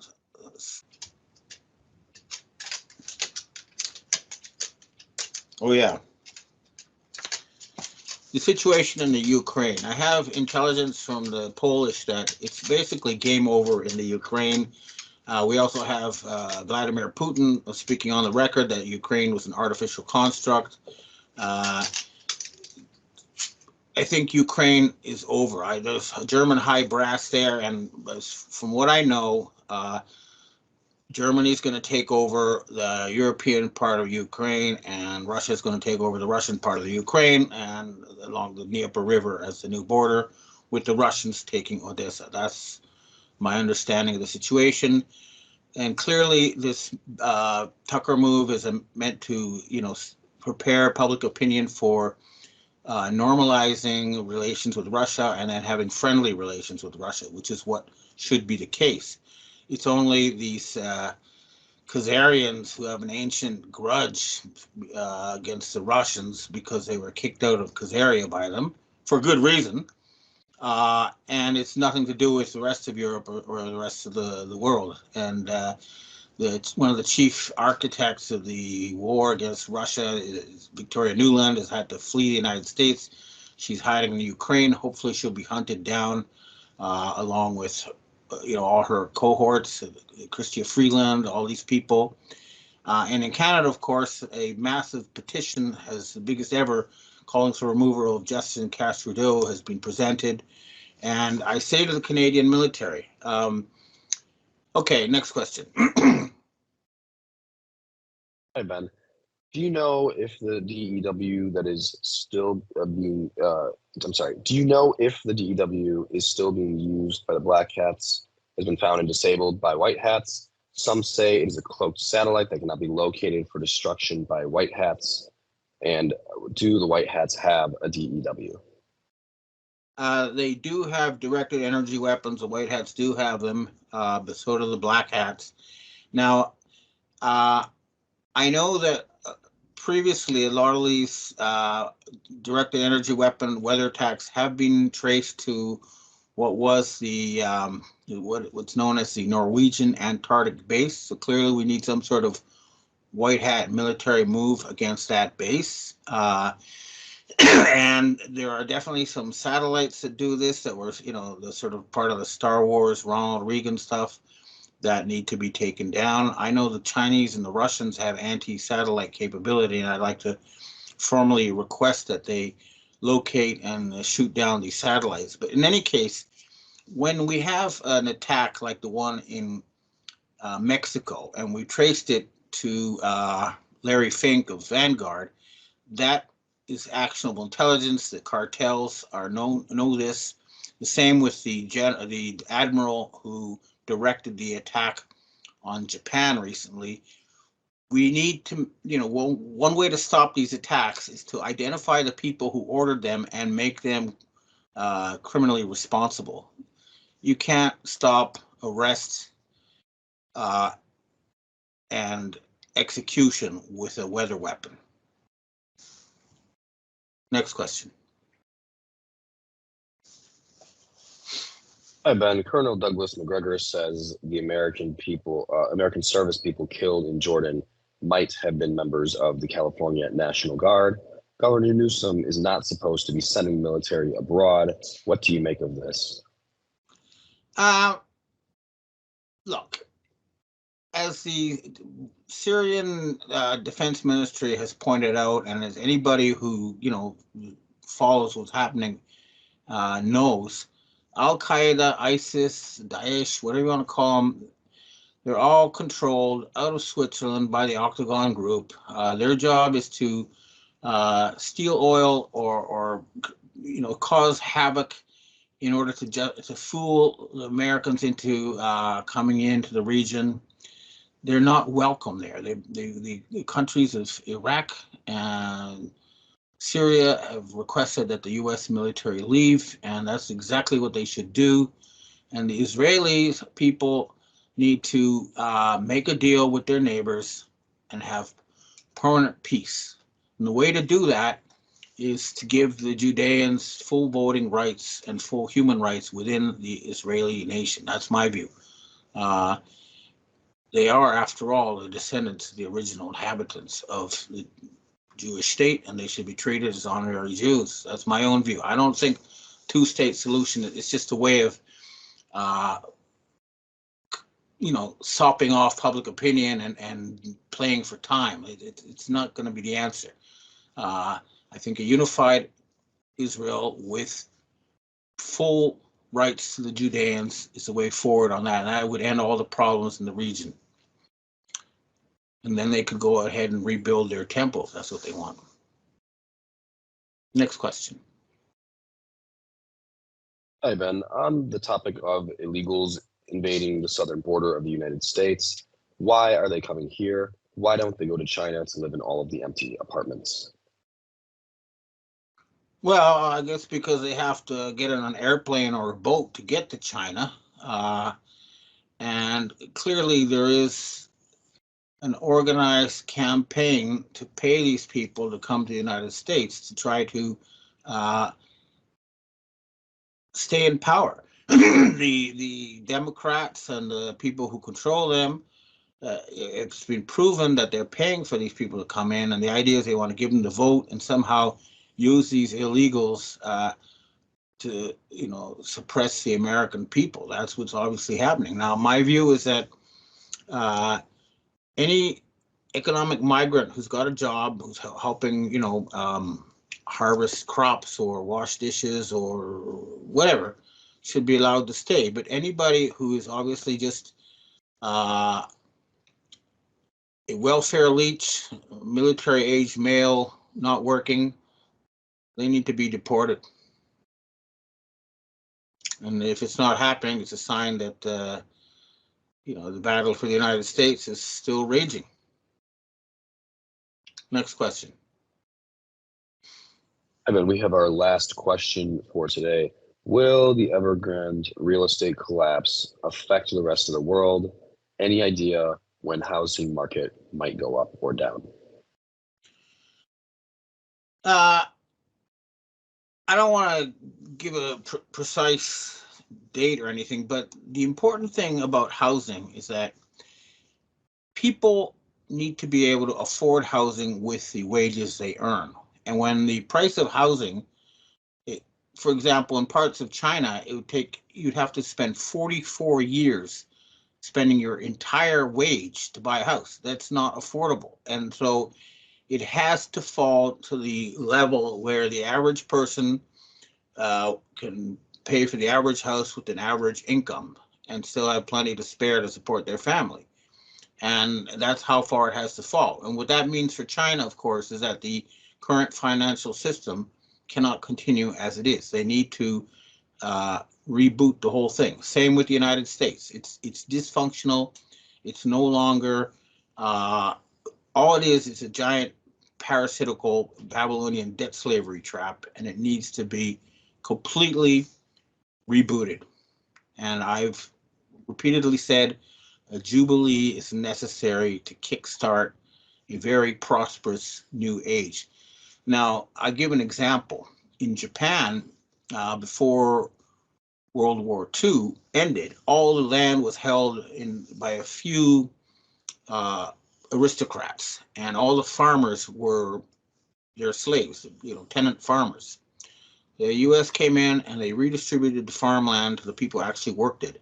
And the result was decades of double-digit growth in a country where everybody was middle class. And that's the sort of thing that a Jubilee will do. It'll make everybody much, much better off. And that's how we need to start. And unless you see that being proposed, you know that the system still isn't being fixed. So unfortunately, I think we're going to see systems collapse first before we can reboot the system, but I'm still hoping that an orderly transition can be made. But as things stand, it's all headed for chaos.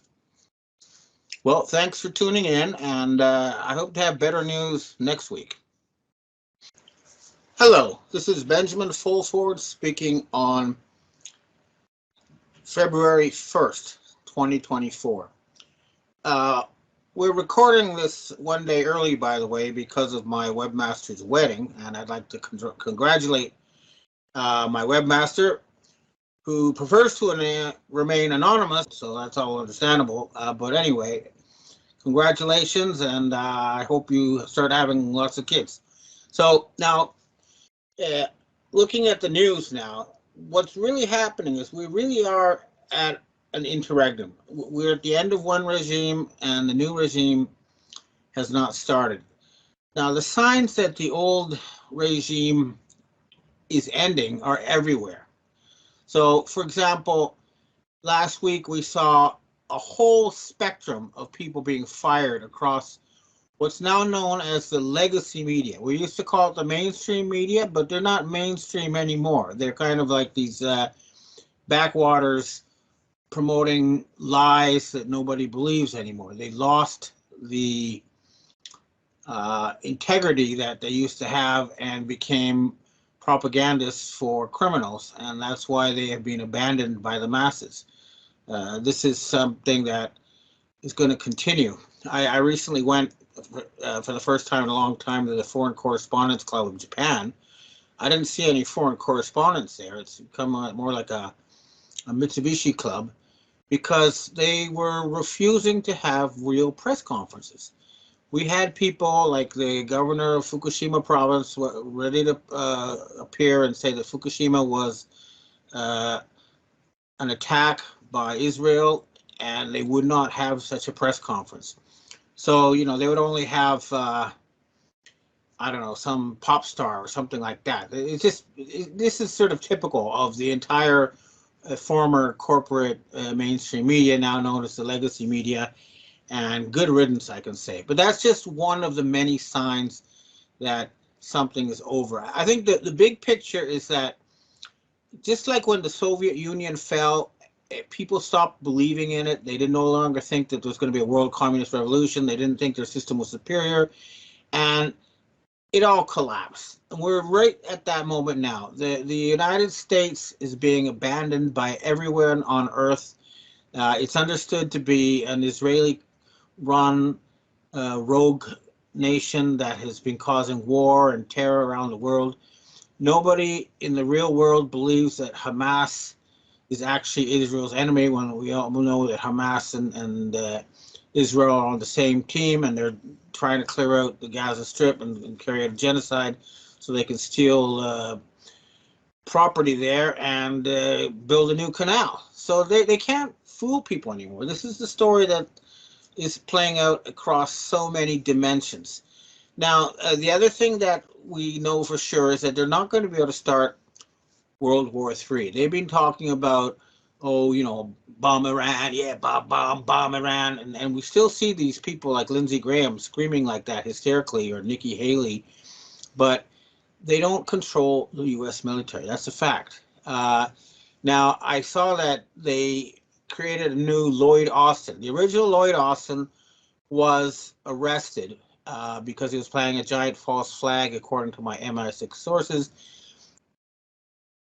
As I've said many times, the financial system as it currently exists cannot continue. It's a mathematical impossibility. A lot of mainstream analysts and well-known pundits are saying exactly the same thing because they look at the same numbers. The huge rise in interest rates has mathematically, destroyed most of the major big banks, and they are bankrupt. Now, I know it hasn't been declared in public, but I saw this happen in Japan when the bubble burst. They were able to hide stuff and pretend everything was normal for many years, but in reality, the whole system was bust. And this is not going to be able to last much longer. What's happening now is that everything is in a holding pattern until after the Chinese New Year. So things will start picking up towards the end of February. By the way, Communist China too is bust. Their current system cannot continue. As I'll give you an example. Pre-sold houses, which is one of the main things of their economy, pre-sold apartments are down 74% year on year. 74% year on year drop. There's 20 million apartments that have been sold that nobody has, but haven't been built, and there's like $450 billion that's just vanished. This is not something you can get around with by printing more money or loosening bank rules or something like that. This is real estate. This is something that it's the real world where you have actual way too many apartments for the amount of Chinese, and yet the price is beyond the average person's ability to buy. You cannot fix it without rebooting the system, without a Jubilee, and that's what I hear is being planned.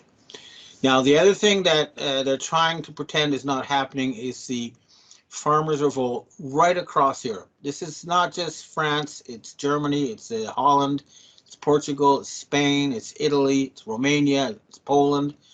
Germany, the whole place is in a state of revolt. And I know that the French government has been trying to print money and say, well, the farmers, hey, we'll give you some of our money. Well, they need to learn the story of King Midas. King Midas, as you recall, was a legendary king who was granted one wish, and the wish he made was that everything he touched turned into gold. All the food he touched turned to gold. He couldn't eat it. Now, if the French government thinks that their paper is worth more than the food produced by the farmers, they're kidding themselves. It's the food the farmers make that feeds you, not the paper or the numbers in the bank computers.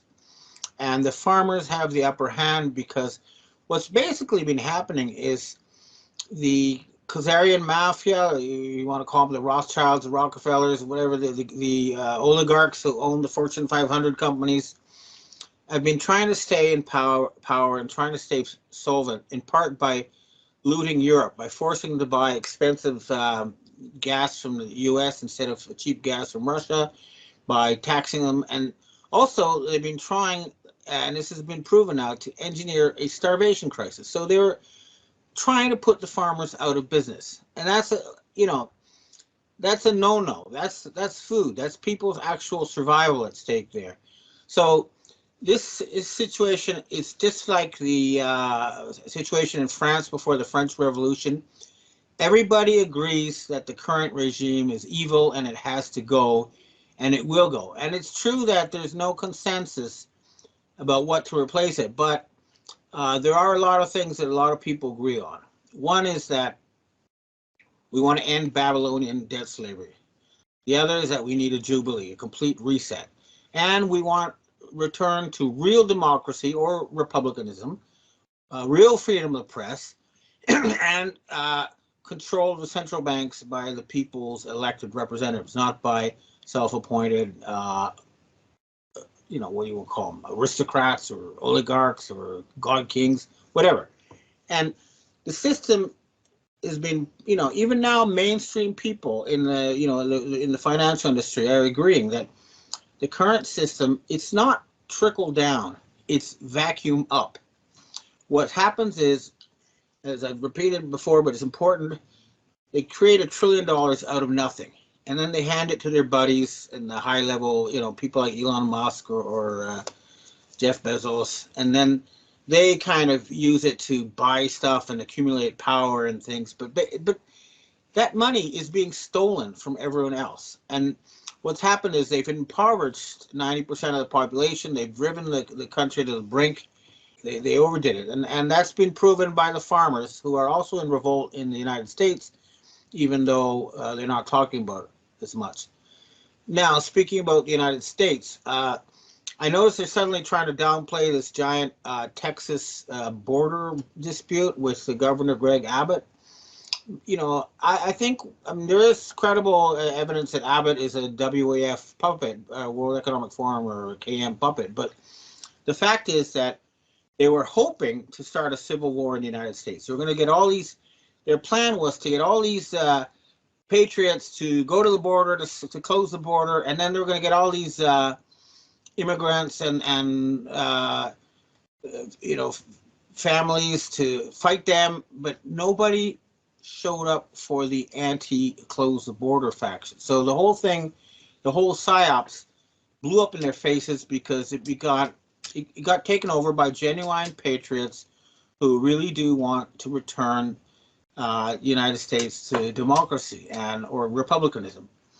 And so this whole plan of theirs blew up in their faces, and I know that they're very scared. And the big question, of course, is Donald Trump. Are they going to wait until November to have another election show? I don't think so. I think this is something that's going to break long before that. Now, as I've repeated before, there are two Donald Trumps. They look different, they talk different, they say different things. If you have a chance to see a Donald Trump in a public situation, you got to ask a question.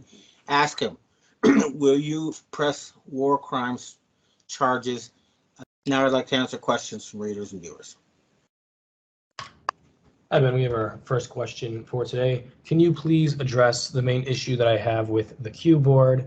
We have been informed that we are watching a movie and to, quote, sit back and enjoy the show. This concerns me as I read many differing and contradictory positions daily from multiple media outlets. One in particular, Q, the Stormwriter, assures us constantly that the white hats are in control and we have nothing to worry about, as Trump and military hats have the plan to save the world completely under their control. Accordingly, this means the person who portrays Biden is actually an actor taking orders from the white hats, not to mention all lawmakers, etc., are either under the submission or are in process of being detained on one of the hundreds of thousands of sealed indictments currently in the U.S. I was a former paralegal and have never seen more than around 1,200 sealed indictments nationwide prior to Trump.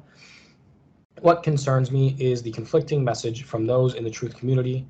Are we or are we not watching a movie? If we are supposed to just sit back and enjoy the show, does this mean we take no action? My husband, who is in what I call Group B, aware but not really awake, refuses to not pay our property tax bill per your advice, and it is a bit frightening. We outright own our home and are scared to lose it to the state. Your thoughts on this would be most appreciated.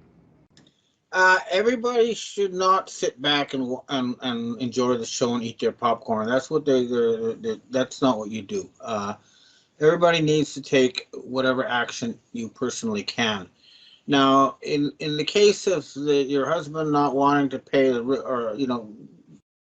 too scared to not pay the real estate tax, I suggest that he or you study the law and see if there's a way you can legally challenge it in a court, because that might be a safer way for a lot of people who don't want to, take the more radical steps. But No, don't sit back and wait for them to deliver it. They haven't so far, and just take whatever personal action you can. But remember this: whatever is closest to you is most important. So, for example, something that's happening in your town or your neighborhood is more important than what's happening on the Texas-Mexican border or in Iran. So concentrate on things that affect your own daily life, and any small changes you can make them. But don't sit back and wait for some magic cue to save you. Because I know that these Q people, they have good ideas, but they're entirely stuck inside the United States worldview. And the United States is only 5% of the world's population. And the other 95% of the world is no longer going to just go along with whatever is decided inside the United States. So I support a lot of what the Q people are trying to do, but this is beyond the United States, and it's not something we're going to wait for a top-down, magic solution. So please do what you can, even if it's just going out and buying a few gold coins. Take some personal steps. Okay, next question, please. Hi, Ben. The U.S. has income tax withholding for wage earners. Their employers deduct money from their paychecks and they file a tax return at the end of the year. Self-employed pay taxes on estimated income quarterly. How can these types of people avoid paying their taxes? Well, what I'm personally doing is I'm going to, told the tax bureau that because the government was under the control of criminals, as I have proven, as the government's own statistics show, that paying the taxes to the current government is illegal because it goes against the anti-gangster laws here. You could do the same in the United States, saying, "Hey, it's against the the Patriot Act to finance terrorists, and right now the U.S. government is terrorist." So, for those of you who are afraid to take direct action, I suggest that you band together and hire lawyers and file lawsuits, and hit them that way if you don't want to, if you're too scared to take direct action. Next question. Hi, Ben. With recent conflict, do you believe the USA will go to war with the Houthis? No, I mean, they can't. They don't have the ability to really do anything. The U.S. Army is not capable of stopping what's going on, and they know it. And they know that it's not a fight that's theirs. They don't belong in the Middle East. What I've heard is that high-level, negotiations are taking place, and what will happen is Benjamin Netanyahu and his fellow war criminals will be arrested, and that's how they will stop the Houthi attacks.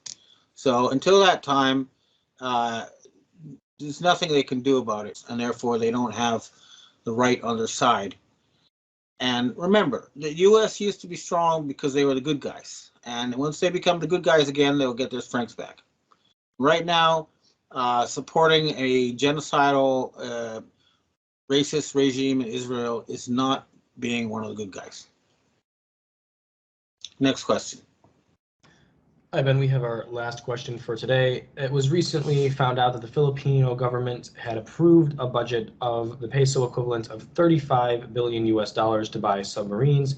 Do you believe the Philippines will try to go to war with China? No, they won't, for various reasons. The main one is that China has been a superpower in East Asia for at least 2,000 years. And in all that time, except briefly under Kublai Khan, who's actually not a Chinese but a Mongol, they never tried to invade the Philippines or Malaysia or anywhere else. They just had friendly diplomatic relations. However, I think it's a win-win situation for the Filipinos to get ownership of some high-quality submarines, and for some, U.S. workers to get jobs building these submarines. So, go for it. But they're not going to fight China, and they don't need to. China would much prefer to reach a win-win solution. That's what they keep saying, and it's true. They show it through their actions. So, no. And they're not going to start a war with Taiwan either, or Japan. However, North Korea might move against the Japan handlers who are destroying Japan. That might happen, and that's because they control most of the Chinese underworld or the Japanese underworld and have extensive influence in the Japanese military. So something might happen there, but it won't be a war so much as a decapitation. Okay, well, that's all for this week, and I hope we'll have good news next week, but I expect we're going to see things in a kind of a holding pattern, as I say, until March. So I'll start looking into some deep background for various things so we can prepare for the big changes that are coming. Thanks for tuning in, and I hope to see you again next week. I got some information about what the BIS people, the current controllers of the world financial system, are doing. Now, the fact is that Asian royals have always been involved in the Federal Reserve Board in coordination with European royals. It's always been that way at the highest level. Now, what I'm hearing is that the Asians who control the US dollar outside of the United States, basically the euro dollar, have been systematically gathering up all the dollar bills that have been printed that are located outside of the United States, and they have been destroying them and have actually printed out a replacement currency. And according to this source, I'm just telling you what this source, who is a senior royal, told me, is that something will happen in March. And that fits in with the Fed unwinding all its support for banks also in March. So let's see if something happens in March. Now, the other indication that something is happening is that the Japanese 10,000 yen bill, which is the equivalent of a US $100 bill in terms of how it's used, is being replaced in July. That's in the newspaper. That's public announcement. So some kind of financial event is being planned. However, according to their version of what they want to do is they're going to cancel all debt on a country level. So, all debts held by governments will be, wiped off the slate. But they don't have such a plan for individuals or corporations. Instead, their plan is to pump out and hand out lots of money to lots of people. I don't know if I agree with this, but this is what they are doing. And these are the people who control the BIS and the whole Basel business. So if we want to have a real Jubilee, we're going to have to still fight, and force them to cancel private personal debt as well as a one-off thing. And that's not there yet, but this is what direct sources are telling me. Now, the other thing is, I've also been in communication with the Iranians. The British, wanted to reach some sort of peace with Iran over the shutting off of the Red Sea and stuff. But the Iranians do not want to talk to the British or the West until they prove with their actions on the ground that something has changed. So again, Netanyahu has to go. That's like a non-negotiable thing. And the Iranians also attacked Mossad headquarters in Iraq, I believe it is, in Erbil, and then also in Pakistan. Now, this is the terrorists, the ISIS, the Israeli Satanic Intelligence Service, and all these other Al-Qaeda. These are all Western fronts, and they attacked them because it's not actually an attack officially on a government. So it's not a reason for war. You see, they're very clever because they're pretending that the West pretends that ISIS is some kind of Islamic thing that has nothing to do with them, when in fact they call the shots. But if ISIS is attacked, they can't say, hey, you're attacking the USA. So it was a very clever move, and the Pakistani terrorists too were hit, and the Pakistanis hit back. But again, it's not going to lead to World War III. Things are being calmed down. So that's an interesting development that I've kept my eyes on. Let me just quickly check my notes.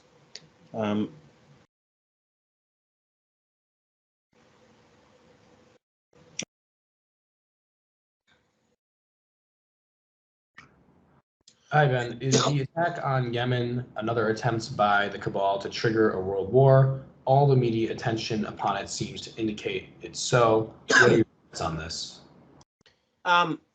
Yeah, they're trying. Well, there's two dimensions to it. One is they really do want to just ensure the free flow of shipping, but the other is there is a faction that basically they're saying, hey, if we're going to go bankrupt, we might as well start World War III, and they're trying, but they're not going to succeed. I mean, they even if they did, they would lose. So it is a provocation, and it's going to fail to start World War III. But the Russian Foreign Minister Sergei Lavrov has pointed out that they have no UN authorization or international authorization for these attacks, and you cannot talk about the Red Sea and freedom of navigation without ending what's happening in Gaza first. You cannot have a genocide and then condemn a reaction to the genocide without stopping the genocide. The fact is, genocide is being carried out right now in both the Ukraine and Gaza, and until this is stopped, these people need to be attacked. But we must not let them in a World War III, and that's the plan. So we will take limited action against them. That's what the world is doing, but they're not going to let them escalate things into, Armageddon, which is what these fanatics want. Next question. Hi, Ben. We have our last question for today. What are your thoughts on Congressman Mike Johnson? I recently read something about him trying to unblock Ukrainian aid. Well, the man is a completely brainwashed Zionist Christian or a stooge of the Khazarian mafia. He actually thinks that we're in biblical end times and that we have to support Israel in order to bring on the Messiah and all this kind of wacko stuff. That man belongs in a lunatic asylum, not at the top of the U.S. government, and he needs to be removed because he's a brainwashed tool of the Khazarian mafia. He's a religious fanatic, and we need people who are reality-based in government. Okay, well, that's what I have to say for myself today, and I hope we'll have more good news next week.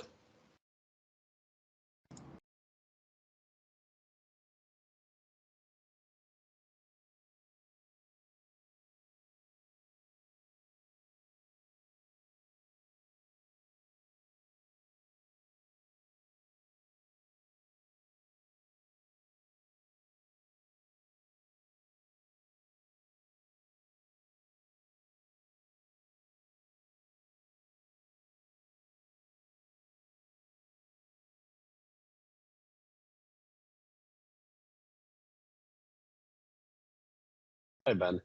Do you know if the DEW that is still being, I'm sorry, do you know if the DEW is still being used by the Black Hats, has been found and disabled by White Hats? Some say it is a cloaked satellite that cannot be located for destruction by White Hats. And do the White Hats have a DEW? They do have directed energy weapons. The White Hats do have them, but so do the Black Hats. Now, I know that previously a lot of these directed energy weapon weather attacks have been traced to what was the what's known as the Norwegian Antarctic base. So clearly, we need some sort of White Hat military move against that base. And there are definitely some satellites that do this that were, the sort of part of the Star Wars Ronald Reagan stuff that need to be taken down. I know the Chinese and the Russians have anti-satellite capability, and I'd like to formally request that they locate and shoot down these satellites. But in any case, when we have an attack like the one in Mexico, and we traced it to Larry Fink of Vanguard, that is actionable intelligence. The cartels know this. The same with the admiral who directed the attack on Japan recently. We need to, one way to stop these attacks is to identify the people who ordered them and make them criminally responsible. You can't stop, arrest, and execution with a weather weapon. Next question.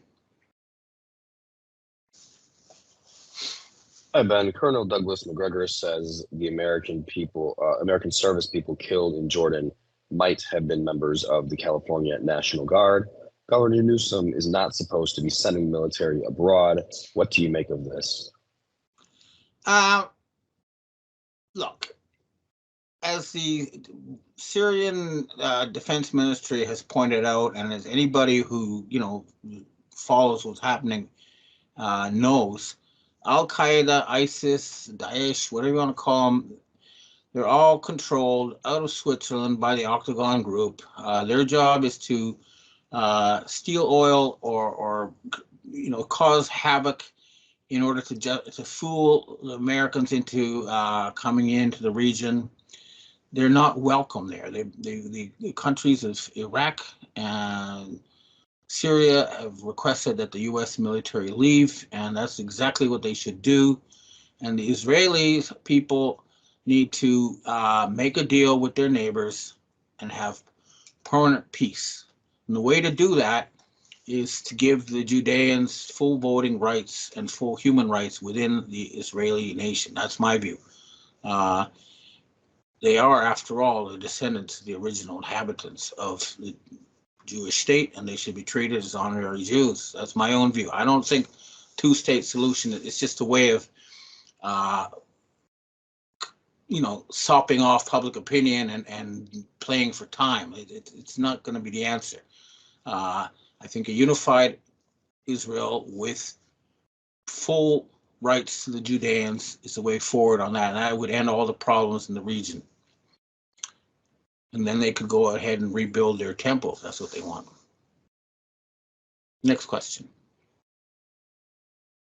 Hi, Ben. On the topic of illegals invading the southern border of the United States, why are they coming here? Why don't they go to China to live in all of the empty apartments? Well, I guess because they have to get on an airplane or a boat to get to China.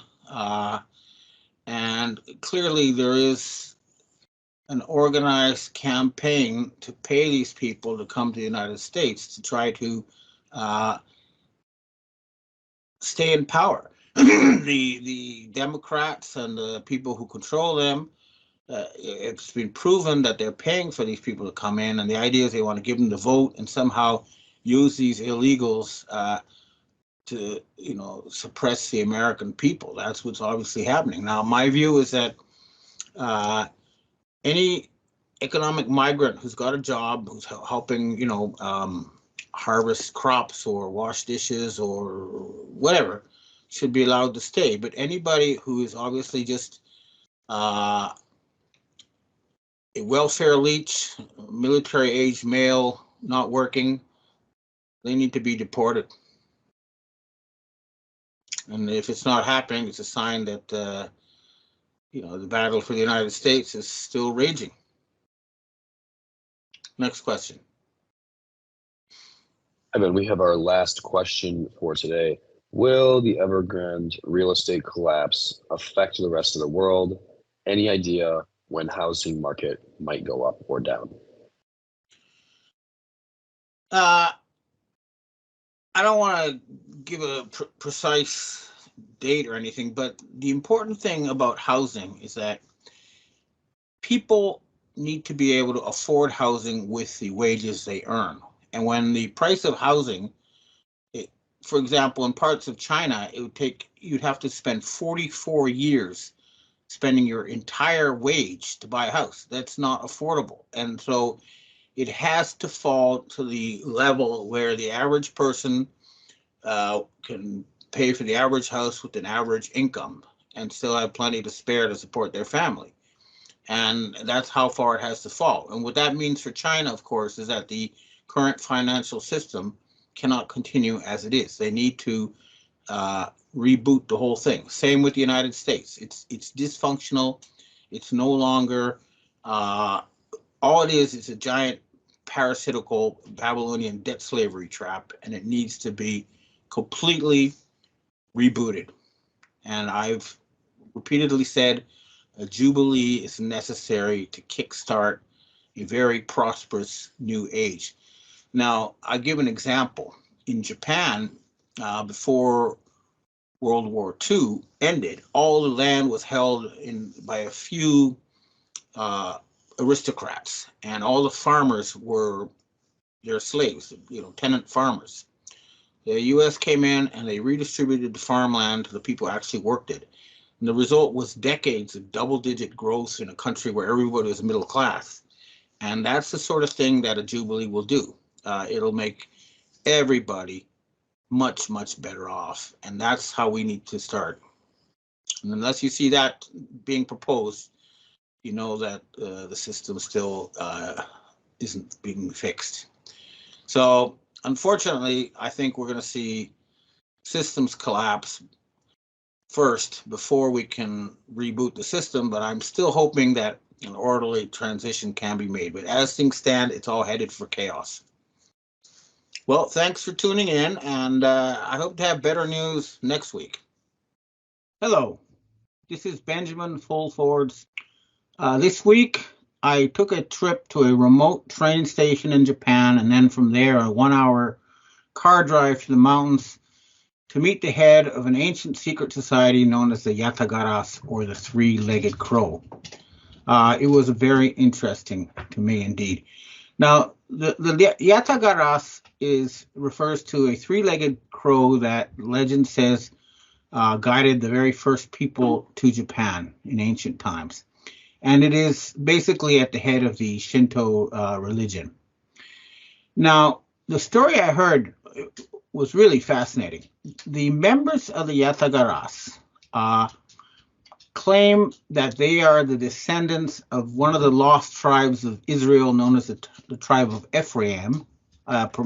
Forgive me if I pronounced that wrong. As well as some members of the priestly Levi tribe. And just like some rabbis can recite the list of their predecessors going all the way back to Moses, these people claim that they can recite a list of their ancestors going back over 100 generations to Joseph back in Egypt in those ancient days. And if you look at the earliest Japanese religious writings, they're almost identical to the first parts of the Old Testament of the Bible. And they're also sun worshippers, just like the Egyptians. And furthermore, when the Shinto people take out their shrines once a year, again, that is ancient Egyptian solar religion. So they have a legitimate claim to be the descendants of ancient Egyptian ruling lineages, or Jacob, as they claim. Now, these people, they don't have last names. They don't pay taxes. They're not in any government register. Apparently, although many of them are rich, they were the traditional ruling class. The imperial Japanese family are members. None of them have last names, by the way. As you hear about the Emperor Hirohito, but never his last name, because he doesn't have a last name. In any case, some of them are actually poor. I've even heard some of them have to engage in prostitution in order to make a living. But in any case, they are the secret power of Japan. And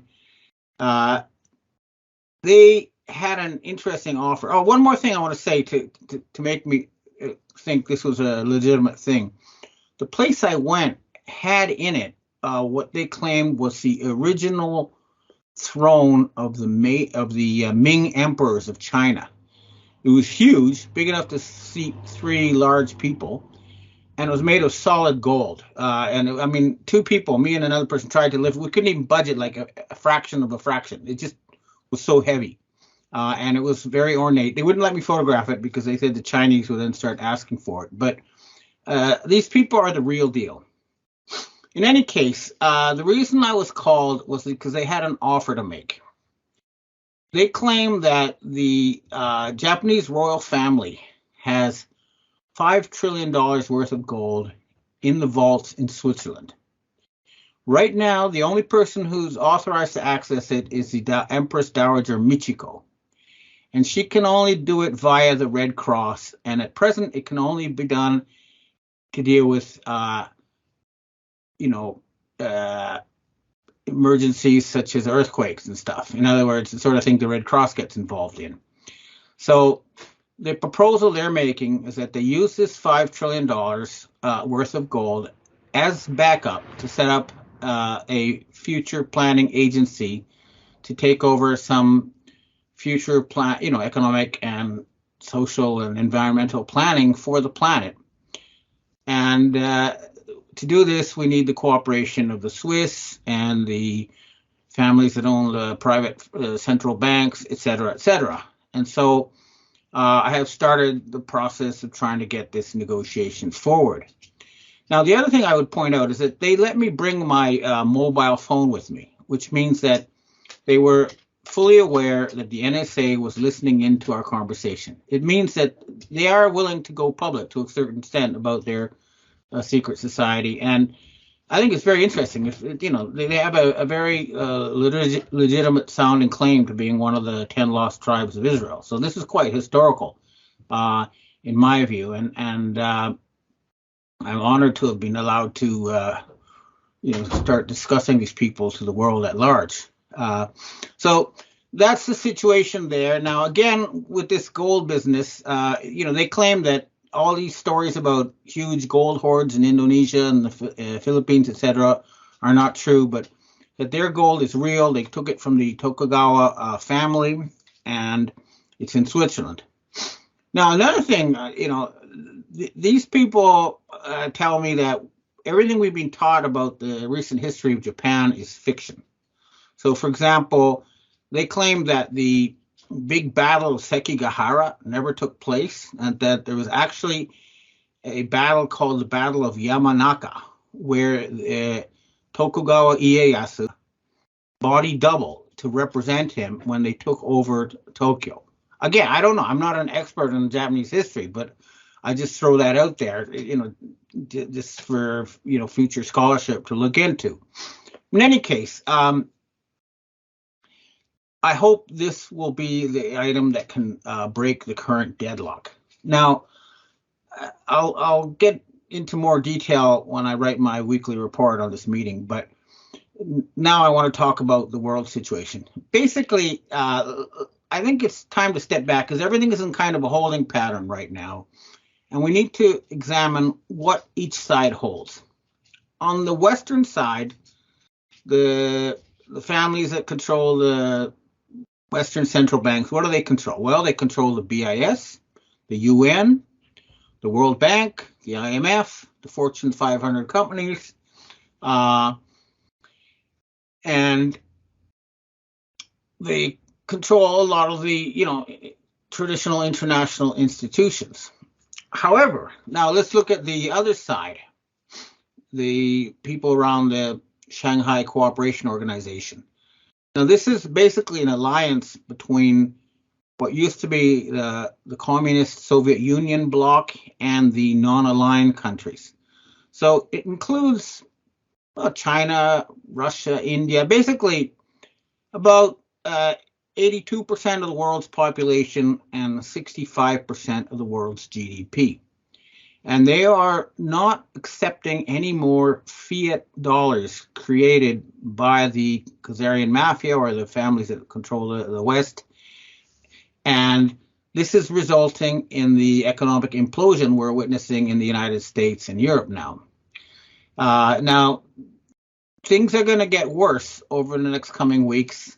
The Russians are waiting for the ground to harden in the Ukraine, and they're going to send in a 700,000-man army. And I've heard they're going to go all the way to Paris. They're not going to stop in the Ukraine, and they're going to go into Switzerland too. So I strongly recommend for the Rockefellers and Rothschilds holed up around Lake Geneva and hiding around New York, etc., that they start to seriously get off their high horse and negotiate while they still have anything to negotiate with, because time is running out. And one of the reasons why they hadn't tried to make Japan independent again was that, they had received threats that Tokyo would be destroyed, plunged into the ocean. If they tried that, they would blow up Mount Fuji. I explained to them that immediately after the Fukushima nuclear and tsunami terror attack, there were hundreds and hundreds of earthquakes reported around the island of La Palma in the Pacific Ocean, and that if that had continued, it would have led to a tsunami that would have destroyed the east coast of the United States. 100-meter, 100-yard or so tsunami would have wiped out, Florida, New York, etc. And so they backed off. And I explained to them that if these Satanists try to attack Japan again, there will be retaliation. We will destroy the area around Lake Geneva. We will destroy Jerusalem and one other place. We'll decide later. But the point is that they're not going to be able to terrorize their way out of the situation. This is something that has to be negotiated peacefully. If you shoot us, we'll shoot you. Okay, so it's a mutually assured destruction situation. So that's not on the negotiating table. So again, things are now stuck in a holding pattern, but there are high-level negotiations taking place under the surface. And if the Khazarian mafia do not surrender, then there will be military action. We will have to continue removing them from this planet. And there's nowhere either on or off the planet for them to hide. Okay, well, that's what I have to say for myself this week. Now I'd like to answer questions from readers and viewers. Next question. Hi, Benjamin. I was listening to your videos today. This is from the video last week. I was intrigued when you said the USD is backed by gold and assets, so it is valuable, but the KM dollars clearly not backed by gold and assets are worthless. This implies to me that all dollars created since 1971, when the US came off the gold standard, are worthless.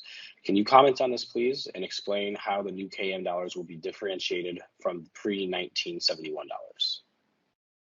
Okay, well, actually, what happened was that after 1971, with the Nixon shock, the nations of the world did accept U.S. dollars in exchange for oil, and that continued until 2008, when we had the Lehman shock. At that point, a decision was made by the Asians, and this is the group that, controls about 82% of the world's population and 65% of GDP, said we're no longer going to accept newly created dollars as payment for goods. And what happened was that the Rockefellers and Alan Greenspan panicked, and they offered to put a black communist by the name of Barack Obama as president and change their ways. In exchange, the Asians agreed to sell 700 tons of gold owned by Mr. Johannes Riady to the Rockefellers and their group. And this was leveraged 1,000 times to create $23 trillion. That money kept the U.S. Corporate government going until January 31st, 2020. At that point, they were no longer, it ran out, and they were not accepting new dollars as payment. And so they were given until mid. In your opinion, what exactly is the KM's main source of income? Their main source of income is money laundering through their privately owned central banks via the Fortune 500 corporations, but they also make huge amounts of money from the arms trade, the drug trade, human trafficking, and extortion from governments around the world. I would have to say that's what they make their money from. Next question. Is there still a dark hat shadow government in Britain? And if so, how do we get rid of Rishi? There is a dark hat shadow government. It's headed by Chief Cabinet Secretary Simon Case and some members of the Rothschild family. And basically, you need to arrest these individuals and cut off their communications. And then Rishi Sunak can either be removed or forced to follow new orders. But yeah, I mean, you can see from the actions that he's trying to raise taxes and lower expenditures so he can keep supporting his masters, who are not the British people. But again, go after Simon Case, arrest him and question him and find out his whole network and remove them from the British body politic. And then England shall be free again.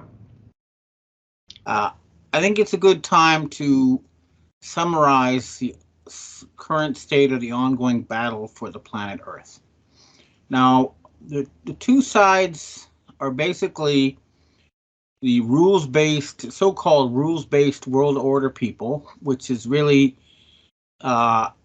a privately owned UN, BIS, World Bank, IMF, Fortune 500 companies, and it's the usual suspects, the Rockefellers, the Rothschilds, and those people who control this system. They control the sort of G7 and a few slave countries. They control mega corporations like Google, and Meta, which can censor online debate. They're very powerful. And who is fighting them? Well, it's the multipolar world people who say we don't want a single family-owned world Babylonian slave farm. We want it more like a village or a small family. And this group controls about 82% of the world's population. This is the Shanghai Cooperation Organization. It's like India, China, Russia, Brazil, basically Africa, basically everything except the G7. So 82% of the world's population and about 65% of world GDP on a real basis, i.e. purchasing power parity. And what's been going on in this battle is that the polycentric people, or the World Alliance, the Planetary Liberation Alliance, is cutting off the rules-based people, what I call the Khazarian Mafia. They've been refusing to accept their fiat money, their money created out of nothing, in exchange for real goods. And this has been slowly strangling the Khazarian Mafia rule. Now, they've tried this huge money laundering thing. And then we have our first question here for today. It's amazing that you met the Yatagarasu. If the Yatagarasu are descendants of the Ephraim, one of the 10 lost tribes of Israel, does that mean they are different from the Sumerians, the ancestors of the Japanese that Ryu Ota describes? There is a legend that Japan will rebuild the world, but do the Yatagarasu have a prescription for that?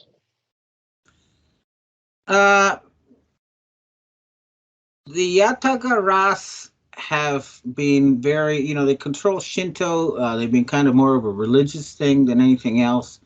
But it does look like they have made a move. They do have, we're verifying this still, but they do have $5 trillion worth of gold that they're willing to make available for a new type of economic management system, the sort that was pioneered by Nazi Germany, which, forget about the Holocaust and all that stuff. Just look at what they did before World War II. They built the autobahns, the highways. Everybody got a Volkswagen. Everybody got a paid vacation. They had incredibly fast economic growth that benefited all the people. This system was copied by Japan and Singapore and China, and that's why they have had such incredible economic success. In Japan, the Americans forced them to dismantle that system starting in the late 80s, which is why they've had stagnation ever since. But China still uses it, and they're still growing fast. And the point is that Yatagarasu is saying we're willing to help the West revamp its system so that China does not outgrow them and make them irrelevant. The West needs to grow economically faster than China, or we will all become a Chinese servant. So the bottom line is that the Yatagarasu have made a move, but it's still ongoing. We're still fact-checking. but it is historic, and the fact that they're willing to come out and tell the truth means that a lot of hidden history will come out. Hopefully, the Tibetan and North Korean aspect of this will come out too. But they've told me before that they separated from the people who control the Jews about 3,000 years ago. So we're talking about a 3,000-year. Obviously, the thing on people's mind is the military or police operation going on in the Ukraine. And I think we need to set the record straight here a little bit because there's so much propaganda and disinformation. The government of Kyrgyzstan said that 20,000 foreign fighters, many of them who couldn't speak the local languages, had tried to overthrow their government. And this was an area that was part of the original Khazarian Empire. So there was an attack by 20,000 mercenaries against a country that has a military alliance with Russia. It was part of the former Soviet Union, and they have a mutual protection agreement. So this was a counterattack against these mercenary armies who originated from the Ukraine, which is also part of the Khazarian original homeland. So, and the other thing people really need to understand is that the Ukraine never registered its borders with the UN, so it's not even registered as a country with the UN. It became a kind of underground or mafia black hole. It was a place where a lot of the world's money laundering and slave trading and bioweapons laboratories were being set up, and they were carrying out genocide. This is all, factually provable. So, the Russian move into the Ukraine was long overdue, and it is supported by the armed forces of the United States, this move, okay? Now, this is the other thing people need to wrap their heads around. This so-called President Biden does not control the United States armed forces. He is not the commander-in-chief. What he is an avatar speaking for a group of oligarchs led by the Rockefeller family who control the Fortune 500 companies and the stock market and all the corporate media propaganda. But that's all they control. They don't control the army. And people need to understand that. That's why there's nobody's trying to stop Russia, and nobody can stop them. So this is an internal police matter. And the situation on the ground is that the Ukrainian armed forces have more or less surrendered. And what's happening is that mercenaries, Nazi armies, have taken the civilian populations of the major cities of the Ukraine hostage. They're using them as human shields. So it's going to be a while because the Russians do not want mass civilian casualties. So they're going to have to play a bit of a long game. They're going to be sending in special forces to kind of decapitate their leadership and stuff like that. But at the end of the day, the Chinese support this Russian move because they know that they are justified in doing that. And so does this, in fact, the whole world. If you look at it, Africa supports the move. The countries like Saudi Arabia and the Middle East, even Israel support this. The South America supports it. So basically, what we're seeing now is the complete isolation of the NATO countries. Now, NATO is the North Atlantic Terrorist Organization. They have no reason to exist anymore since the end of the Cold War. And the other thing people need to know is that they made a lot of fuss about Russia being cut out of the SWIFT system. The SWIFT system is a legacy system. It's based on Windows Vista,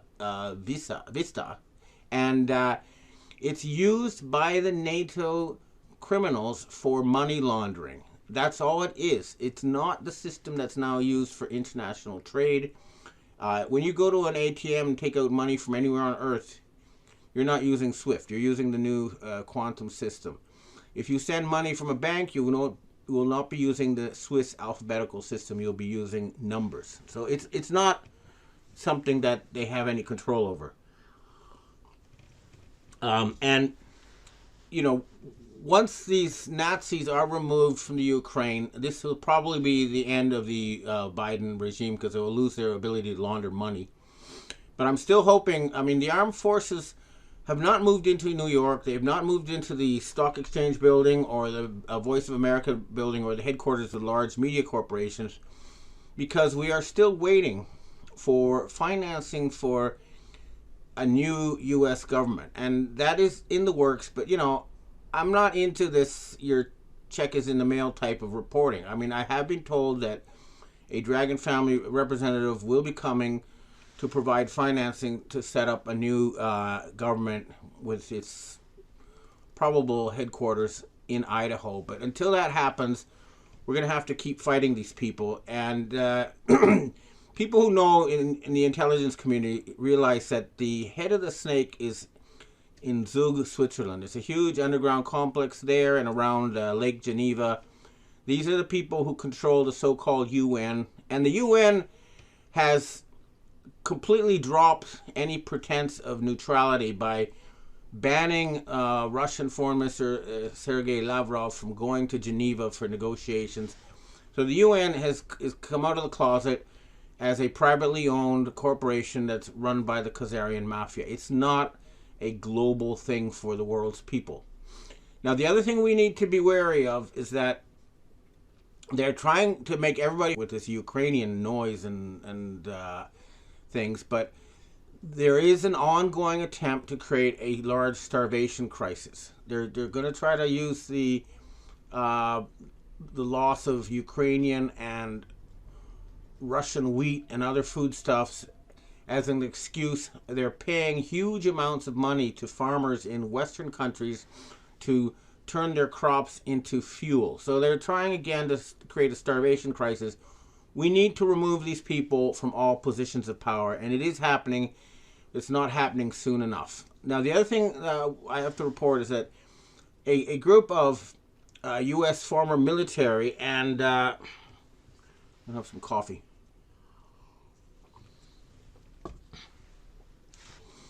And a fake former CIA head, Mike Pompeo, went to Taiwan this week to beg for money to keep the fake Biden show going on. They were told no. I have heard from reliable Asian secret society sources that a deal has been reached. Taiwan will be rejoining mainland China peacefully. The agreement is that Taiwan will keep its democracy. They'll keep their own military. They'll keep their independence. But they'll be able to send people to Beijing to help run China as a whole.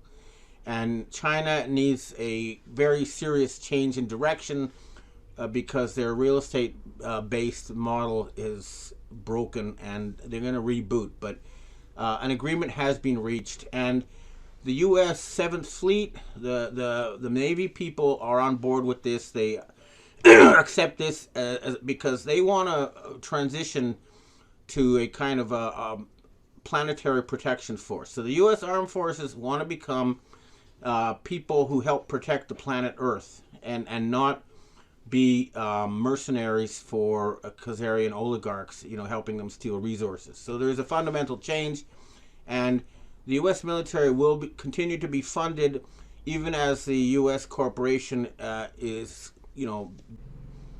Next question. Hi, Ben. I really want to understand what's the scene with Russia. Is Russia also a part of the WEF agenda? Is this Ukrainian war a part of their Great Reset plan? I was hoping that Russia would liberate the EU from the deep state, but I have been hearing that Putin is part of the young global leaders of WEF. Is this true? Okay. Vladimir Putin was a member of the World Economic Forum. He was chosen by Klaus Schwab as a leader. But we got to remember a few, I actually talked to real Russian intelligence, the actual real people. I've met them in person.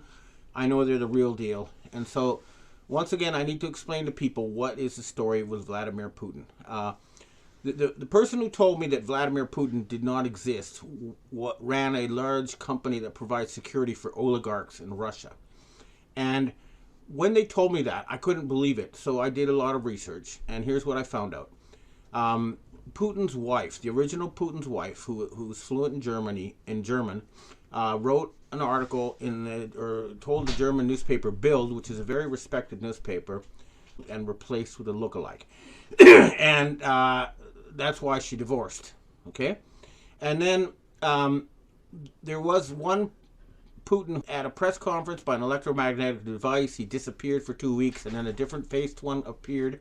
And then there was a shootout at KGB headquarters a few years ago, and Medvedev, the vice president, who's always making these the person who played the role of Putin, and this is someone who's like, he represents Russia on the world stage, so it's like an avatar for the Russian government, fell out of the control of the World Economic Forum and the Rothschild family. So the Putin you're seeing now is not a representative of the World Economic Forum, and he's not part of the Khazarian mafia. He is representing the Russian Orthodox Church and the Russian people, and not the satanic Khazarian mafia. But there is a white hat group that is trying to, establish a new age or a new system for running the planet that's different from the one that was set up after World War II, because that one is dysfunctional. They're unable to stop wars. They're not unable to stop, invasions to steal resources. Basically, they were seized by transnational criminals known as the Khazarian Mafia, and therefore there is a need to have some kind of new system for the planet. It's not a new world order, but a new age, something that would be benevolent and will lead to permanent world peace. But anyway, the point is, no, Putin is not part of it, and they're not playing some big game, and it's not like that. No, we really are fighting against a very evil group and succeeding in overthrowing them. And he's part of that. He's very important as a symbol of the Russian people. And remember, no Western military is trying to stop him. That's because they support what he's doing. Next question. Ben, people are freaking out. There are videos everywhere about the coming cyber attack. Schwab keeps talking about Australia is going around removing all their ATM machines and banks are closing. If we have good guys working for us, what can they tell us about this? I am personally worried we will be sent back to the Stone Age. There is a lot of talk that electromagnetic pollution is making us infertile.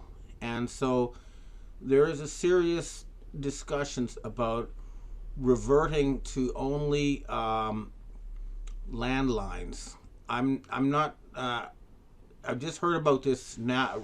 To this morning. It's still something I'm trying to figure out. But apparently, they're deciding that there's been too much Wi-Fi and electromagnetic pollution is actually damaging life. So something might happen, but we're not going to go back to the Stone Age. I guarantee you that. And people will still have their Netflix and all that kind of stuff. It's just that, some changes will need to be made in order to keep people safe and healthy. That's what I'm hearing. I'm going to find out more about this subject and get back to you with more detail.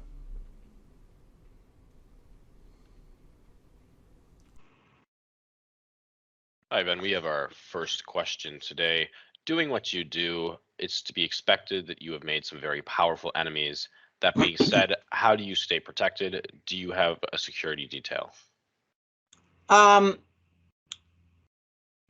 have security in the sense that I live in a safe neighborhood. The local police are good people, and I avoid places that are dangerous. For example, I've not gone to the United States once since 9/11. I still don't feel safe going there. But there are, powerful people protecting me, and they're good people. And also, I have set up, sort of things that will happen if something happens to me that makes people think twice, before trying that. So, but basically, I try to be careful, and I try to, stick to my neighborhood and don't make it difficult for the people who are protecting me. by you know, moving erratically or going, you know. So yeah, I'm pretty well protected, but I'm obviously not going to give people the details. Next question. I'm starting to think there are no good guys. Why are they not taking action against these evil people? I don't see any evidence of that. Are there signs the good guys are winning that we are missing? Well, I think the biggest sign was all those world leaders gathering at the Shanghai Cooperation Organization, publicly saying that they're going to change things. You have China, Russia, India, you know, Indonesia, all these countries taking action. So that's a big sign. Within the United States, the fact that there is a huge online community that is spreading truth and it's not being censored shows that there are people within the agencies like the NSA who are protecting freedom of speech. Next question. We have our third question here. Why are you so closely tied to the UK royals? It seems you speak well of what seems to be obviously evil people. Another site portrays the British created Reuters news organization and Pilgrim Society in the US as both a tool of Great Britain to control and oppress the US population, government, patents, etc., reportedly run out of the Queen's Privy Council. What does your failure to address this mean? Does it confirm that you are controlled opposition? The monarchy can no longer meet their financial obligations, and neither can anyone else. Not the Larry Finks, not the Dragon families, not the Jesuits, not the Black Sun generals, no compromised governments, secret societies, pharmas, legacy media, etc. You know, the enemy of my enemy is my friend is the type of thing. The reason that I, you know, have been close to the British royals is that they were the ones who were trying to stop we can do it by having a tax on carbon. I know this is scientific nonsense, but they were, you know, this huge global infrastructure project known as the Belt and Road. Having said that, there can be no doubt that there were British royals who were involved in the Fukushima attack against Japan on March 11th, 2011.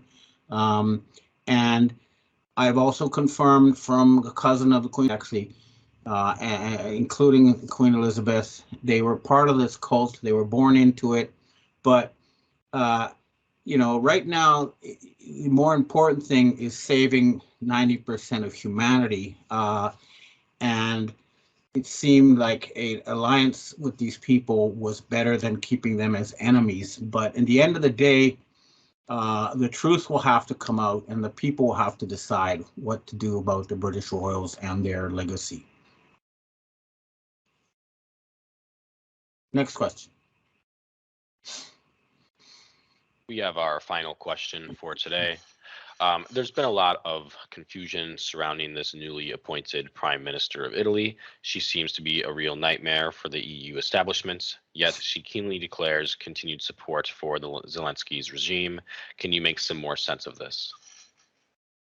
I think the jury is still out. I mean, I've been listening to her speeches and she's saying a lot of the right things. I mean, she's been attacking the proxies of the Rockefellers and the Rothschilds by condemning the attack on Gaddafi and stuff. She was clearly, you know, from that group, and we'll have to see. I think it's going to be her actions that will prove whether she's the real deal or not. But my own sources in the white hat part of the CIA and Mossad said that she is now working with the Planetary Liberation Alliance, but we'll have to judge her by her actions and not her words, and time will tell which side she's on. All right, well, thanks for tuning in, and next week will be after the big payments deadline. Let's see what turns up, but I expect a lot more turbulence as we go through this end of regime moment. Okay, thanks. See you next week, hopefully.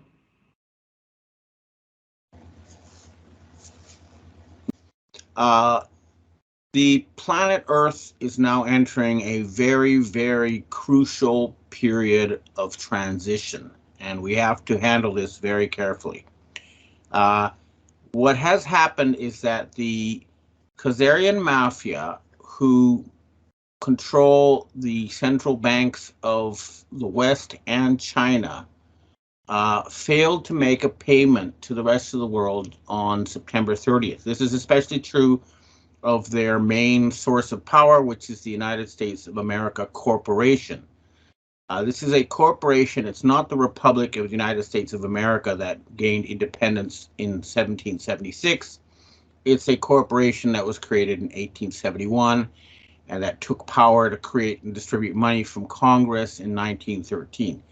This is the privately owned group that we are fighting. Now, they are extremely powerful. I was talking to a senior Mossad source a couple of days ago, and he said that they always practice identity theft. They take over key people and replace them with their puppets and use them to try to control power.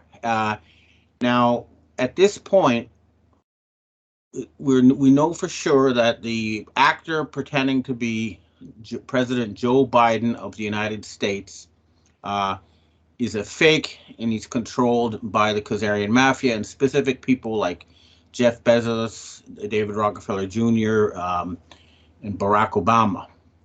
So he also works for the KM as a puppet. And we're now pretty sure that President Xi Jinping of China was replaced. So they control the Vatican, the United States, and China at this point through their proxies. But every sign shows that the Chinese have figured this out. Now let's talk about what happened in early 2020 when the corporation defaulted then, because that's a key date. What happened was that after that, weapons, okay? Remember, 10,000 Prime Minister Narendra Modi of India, and they would talk about stuff, man to man. And when they had the Shanghai Cooperation Organization Summit in September 15th, 16th in Uzbekistan, the avatar for Xi Jinping didn't want to meet these people because they would then find out that, you know, it was not that he had been replaced. But fortunately, I'm pretty sure the Chinese military and the Chinese elders have figured this out, and that China will no longer be controlled by the Khazarian mafia. We'll find out on October 16th when they have their big once in 5 years Communist Party gathering. But even if Xi Jinping appears, it will be somebody reading a very different script. We'll see. But this date is very important because it's also when the corporation defaults, okay, they defaulted on September 30th. They are given 14 days, so October 14th, to come up with the money. Then all hell breaks loose, just like it happened during the Lehman crisis. In the Lehman crisis, what happened was they said, all right, we're gonna put a black communist in power as president. And then they did the Barack Obama show and got $23 trillion to keep their whole, you know, fake show going on for another decade. That money has run out, and they haven't been able to fool them with an offer of a black pope or other things. So that's why yesterday, so-called President Joe Biden issued threats of nuclear Armageddon. And there are people in Russia who also work for the Khazarian mafia, and they are trying to, you know, start World War III. They want to start a full-out nuclear war because, you know, they think that it's their God-given destiny. They're the chosen people, and these aren't Jews. Okay, remember that. They worship Satan. They're not Jews, but they still think that it's their right to enslave humanity and turn them into beasts of burden, torture them, do whatever they want. And these are the people we're dealing with. And they are people in Russia and in the West, both who try to start World War III. And I understand, I talked to senior Russian people, they're not going to let a nuclear war start. I know that the real military. You, I'm sorry, I'm going to pause here. You, you, you hear that noise? I realize sometimes people, in Japan, there's things that I take for granted that don't exist in the West. Here, when I want to fill my bath, I go to a kitchen, I push a button, I set the temperature and depth, and it automatically fills my bath, and then it lets me know that it's full. These are some of the wonderful things that will be made available to the whole world once we get rid of these parasites. But in any case, the point is that despite all the threats and bluster, they're not going to be allowed to start World War III. There will not be a nuclear Armageddon. It's not going to happen. What is going to happen is we're going to keep hunting these people down systematically and removing them from positions of power. It's the only way to save the planet Earth, and it's happening worldwide. There's battles everywhere, but the big point is that the OPEC plus, the oil-producing countries, have announced that they're going to cut back 2 million barrels per day of production. They're not going to supply the West with oil until they overthrow their criminal governments. So everything's going to grind to a halt in Western Europe and the United States, I believe, after October 14th, unless the military white hats move in and remove these people. Now, I was told by the Italian P3 Freemasons that the people of interest that they identified who need to be removed are Jared Kushner, the son-in-law of Donald Trump, who bought 666 West Fifth Avenue, where they had Lucent Technologies, i.e. Lucifer Technologies, that it was building microchips to put into people's minds and turn them into, into people's brains and turn them into robots, automatons. They identified Jeff Bezos of Amazon as being a key person behind the Biden fake show, which is unfortunate. I thought, I kind of liked the guy, but if it turns out he's working for the dark side and it has to be removed. And of course, Mark Zuckerberg, he is being removed. But, obviously the entire Rockefeller family with their people like John Podesta, Hillary Clinton, Bill Clinton, they're all Rockefellers. They need to be hunted down. They need to be brought to justice. In Europe, too, MI6 is saying that, and there are going to be very serious consequences for that. Those James Bond types, you don't take them lightly. They are on the hunt, and they're going to be successful. A lot of these people are going to be removed from this planet Earth before this is over. So I repeat that the only solution for them is to surrender. Now, I also have some very interesting news to report from Japan. I don't know all the details yet, but for some reason, dozens and dozens of fire trucks descended upon the Freemason headquarters near Tokyo Tower last week. I've heard that the three-legged crow Japanese secret society is removing all Khazarian mafia control from Japan, and that is a very welcome thing because Japan is one of the keys to keeping them going. Japanese money is what's been helping them keep their show on all this time, and that's going to be cut off from what I'm hearing. And the North Koreans are also on board. They are actually with the Planetary Liberation Alliance, and I got contact last week from Russian FSB sources saying, is it true that everybody's hiding underground in Japan because of North Korean missiles? No. The first few times they shot North Korean missiles over Japan, people were scared. Now it's just like, the boy who cried wolf a dozen times. Nobody blinked when they made their fake North Korean missile announcement. So, they're not going to do that.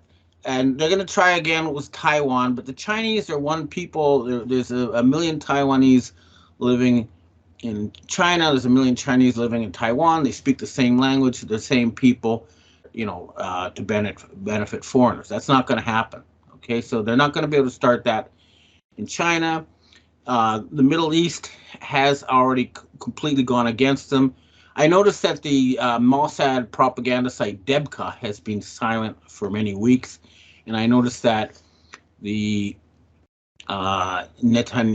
former Prime Minister Netanyahu has been hospitalized. So I believe the Jewish people are liberating themselves from the satanic Khazarian mafia as well, which is a great thing.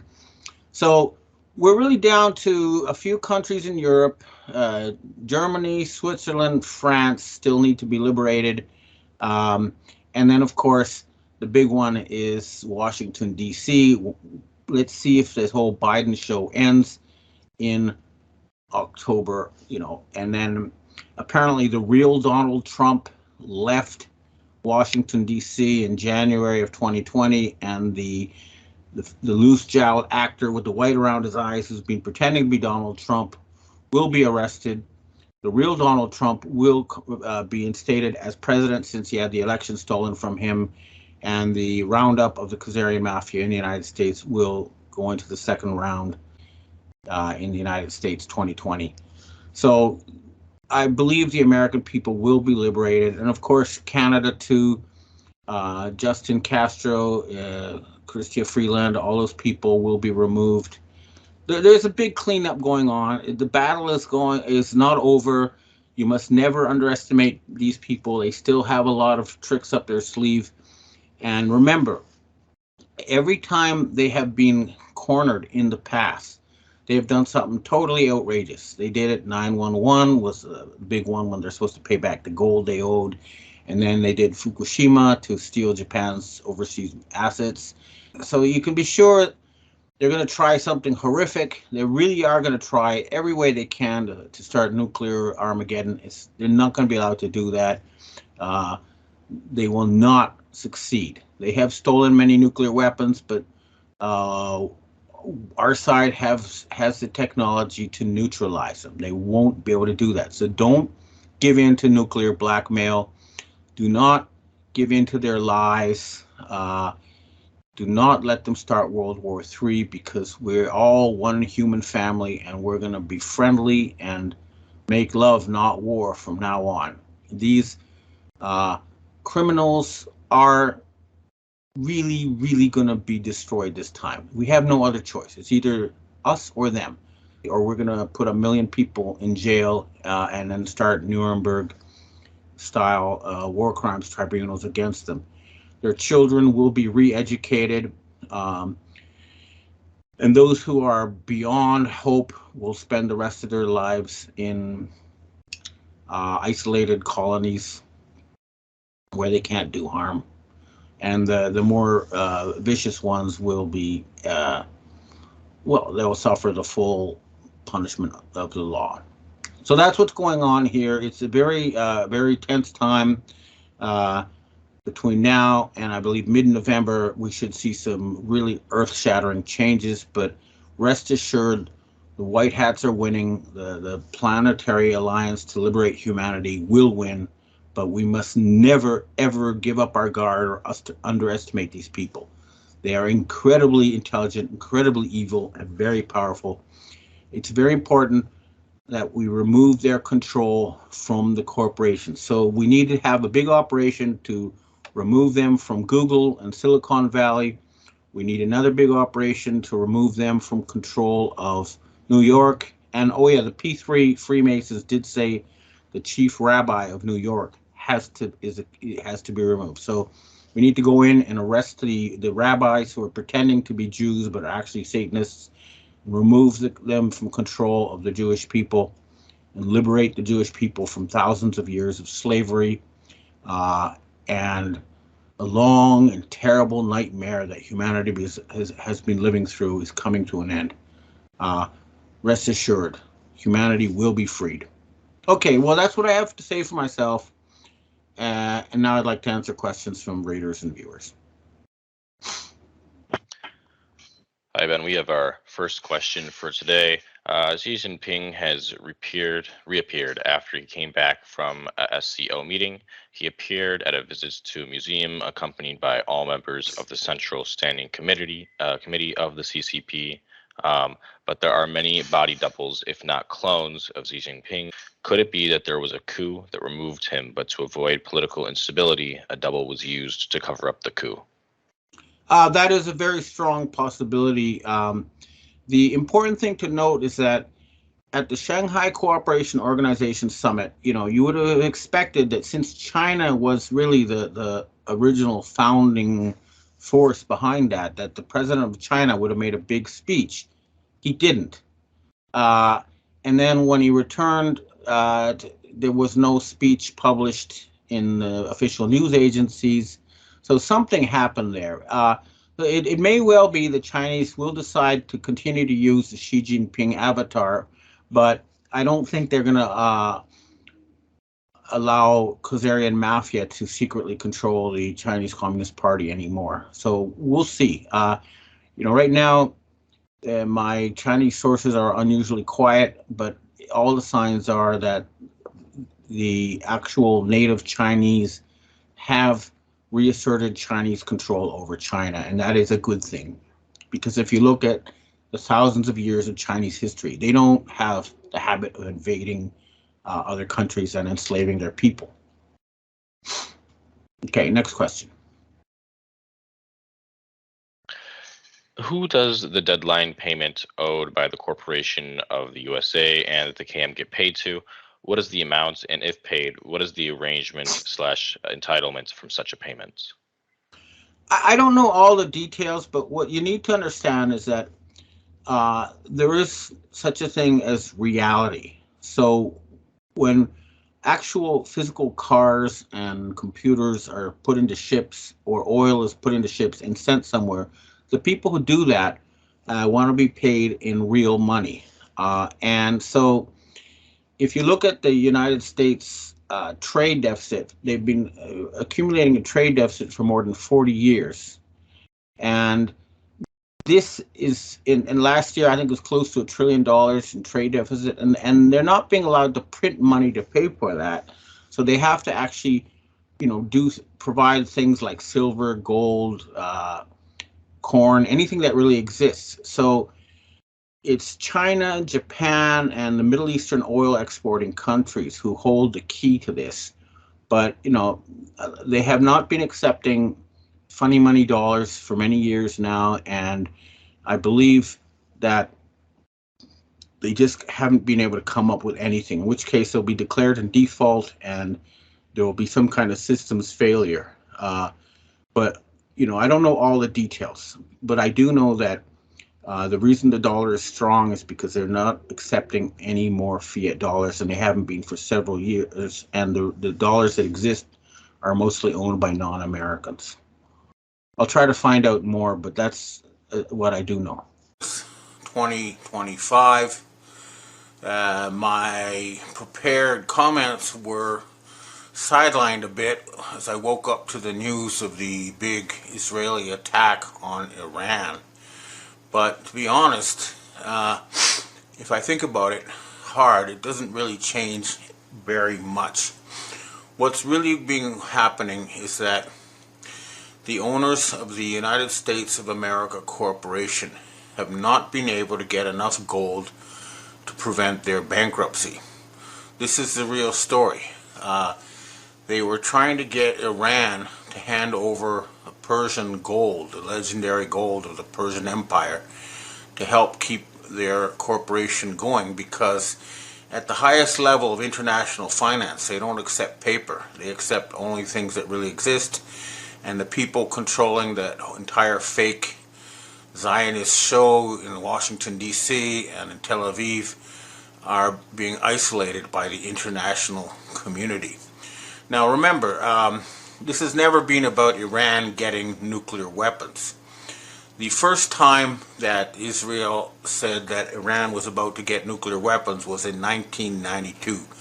They'd say they'd have it in a couple years, and that was 33 years ago. And then since then they've been saying they're gonna get it in a few months. Iran has always had, or they've had nuclear weapons ever since George Bush Sr. gave them missiles equipped with neutron bombs, but leave buildings intact. And I got that information from the son of the Shah of Iran directly. During the Iraq War, the Iranians offered to hand these missiles back to the United States. President Obama refused. The point being that this is all fake. And I think what triggered the attack at this moment was just sheer desperation. The other thing is that the Iranians were given a huge cache of Israeli nuclear documents. And one of the most damning things in those documents, I'm sure I get the name right here, is that the head of the International Atomic Energy Association, IEAE, the people who are supposed to be overseeing the nuclear negotiations with Iran, is actually a Mossad agent by the name of Rafael Grossi. So basically, the Iranians had documents to prove that this whole nuclear thing was fake and that the IAEA was a fake, compromised institution. So what they do? They try to blow everything up. But remember the Mossad motto, through deception thou shalt wage war. And I guarantee you they're wildly exaggerating the extent of their attack on Iran. And Israel is a tiny place. It's no bigger than New Jersey.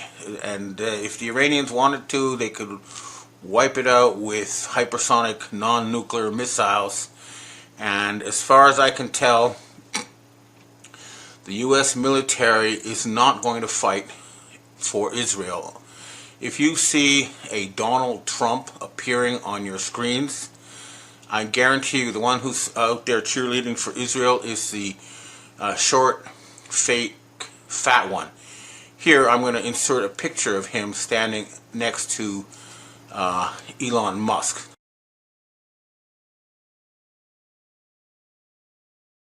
Now, Elon Musk is about, I think, 188 centimeters tall, and the real Donald Trump is 190 centimeters tall. And this short, fat Trump is obviously much shorter. This is the one that they're putting out on the media to try to cheerlead and fool the U.S. military into starting World War III. Of course, they will not. And the Russians are also not going to be fooled into starting World War III by this whole thing. It's really, it smacks of desperation. And it's taken over the headlines, but there's a lot of other things that we do need to look at, because my view is that this was a final suicidal move by the satanic regime in Israel. And you see, I think they put out a picture of so-called Netanyahu against his so-called Wailing Wall, saying, a lion has risen or something. Remember, the Wailing Wall is not the remnants of the Second Temple. It's the remnants of a Roman fortress. In other words, it's a fortress of the people who destroyed the temple. And the temple location is somewhere else. So these people worshiping on this wall are worshiping the people who destroyed the temple. They're not Jews. They're not anything to do with the original inhabitants of the region, the Judeans, who are now misleadingly called Palestinians. So this whole thing is fake, and it's going to blow up in their faces. But that's not the only thing that's blowing up in their faces. A lot of other things that are happening that they're trying to distract us from. The big one, of course, being the LA riots, which were obviously hired goons. And I want you to look at this clip here about how this is done and has been done for the ages, and through the ages, how they call it gladio or whatever. They send in terrorists, people cause mayhem in order to justify a takeover. And this is clearly what's been happening in Los Angeles. So take a look at this tape.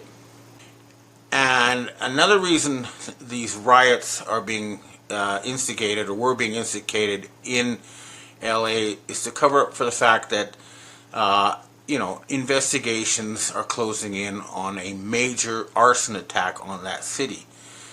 For those who can't remember that far back, LA was hit with a massive arson attack. And now take a look at this video showing how all the fires in LA started simultaneously. This was not some kind of act of nature.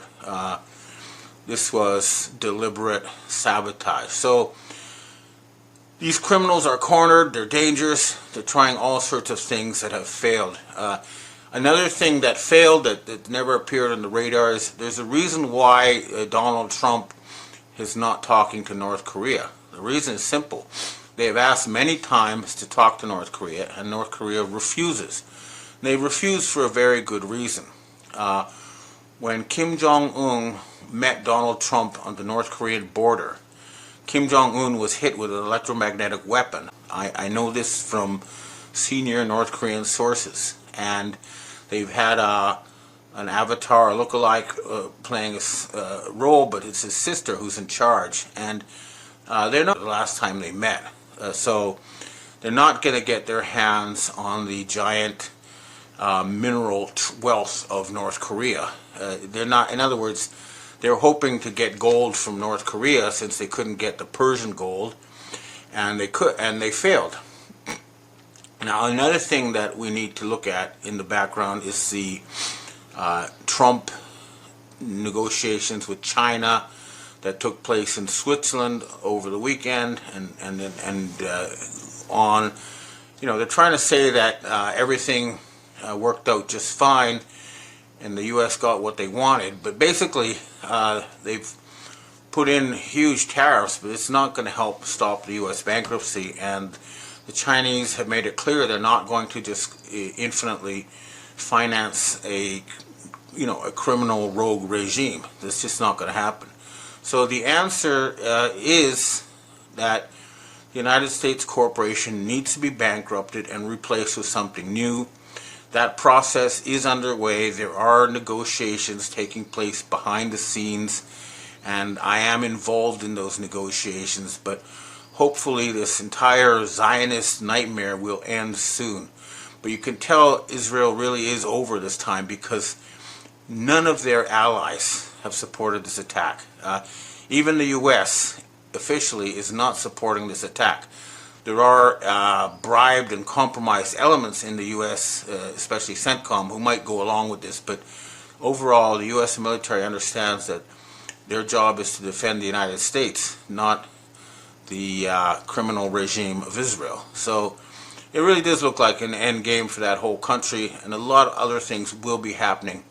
A couple other items that crossed my radar. There was an airplane crash in India, and my sources say that 2 British agents on board that plane who had compromising material on the Bilderberg people meeting this weekend were killed, and that's why that plane was taken down.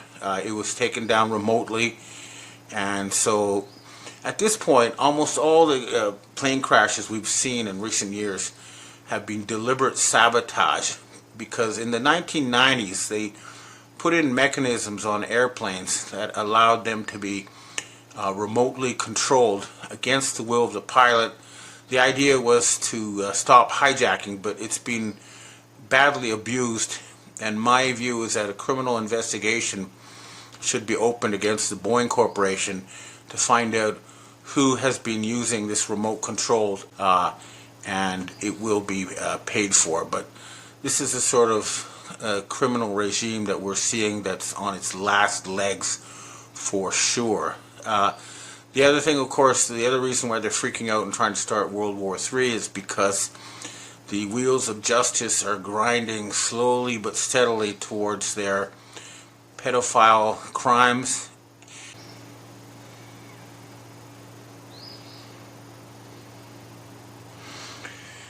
No, the only other thing is that Canada's holding a huge G7 plus meeting next week, and I understand that beneath the surface in these meetings, they're reaching a deal with the Chinese, the Russians, and North Koreans, and that these meetings are actually headed for the creation of some sort of world republic. This is not a new world order headed by a single god king or messiah or the rule of Lucifer, whatever you want to call it. That's not what this is about. This is about having the rules for the planet that any village has. In other words, we don't, no country will be allowed to break the law, and everyone will be defended against criminals, including transnational criminals who right now basically do whatever they want.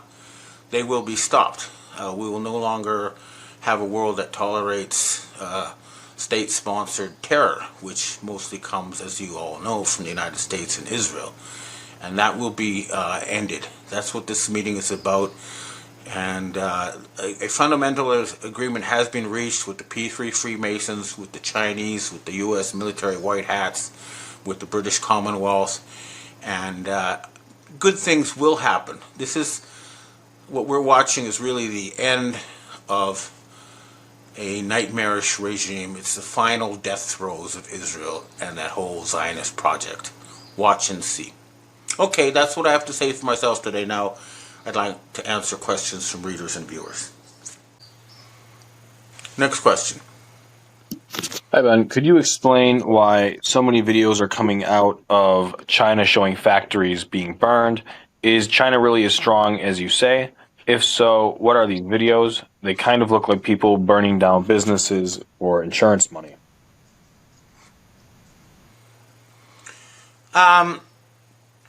China does have real problems, for sure. The people I'm in contact with in Myanmar, for example, have cut off about 40 to 50% of the raw material they need for their rare earth metals, and the real estate crisis that they have is far worse than they want to talk about. I mean, one official said they built like more than twice as many apartment buildings as there are people in China. I cannot confirm this, but having said all that, China remains an industrial powerhouse. They take care of 31% they control 31% of global manufacturing. That's more than double what the U.S. has and more than what the entire G7 has. And they have very good economic relations with most countries. Exports to the U.S. are only 2.7% of Chinese GDP. So that loss, while it's painful, is not going to upset their economy. I understand they are going through a big restructuring, but they have competent leadership, and unlike the U.S. leadership, they actually work for the people. The U.S. leadership has been proven to be working for oligarchs who have been strip mining the middle class of all their wealth so that these billionaires and trillionaires can build more super yachts. That's the reality. So, yeah, there is trouble in China, but it's nowhere near as bad as the trouble in the United States. But at the end of the day, China wants to work with the West in a win-win manner, and the Western white hats agree 100%. So, these troubles in China and the U.S. will end once the old regime in the West is removed. Next question. Hi, Ben. Any government that develops a bioweapon and then premeditatedly distributes it to their population and citizens has lost all and any rights, including the right to lay and or collect taxes. Everyone wants to talk about our founding fathers this, our founding fathers that, and what they would do right now if they were here in 2025.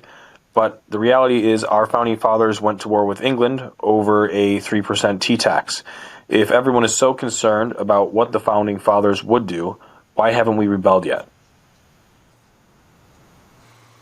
That is a very good question, and I think the answer is that the American Anglo-Saxon people understand that rioting on the streets is not going to be a successful way to rebel, and that they have to convince the military establishment to go along with regime change. And that, I understand, is happening. But until you see the heads of the pharmaceutical companies dealt with, this is far from over. But our best hope still lies with the military, especially the rank and file and the colonels. And basically all the military needs to do is disobey any commander who has far more money than they could have earned on their military salary, because you know that they've been bribed and compromised.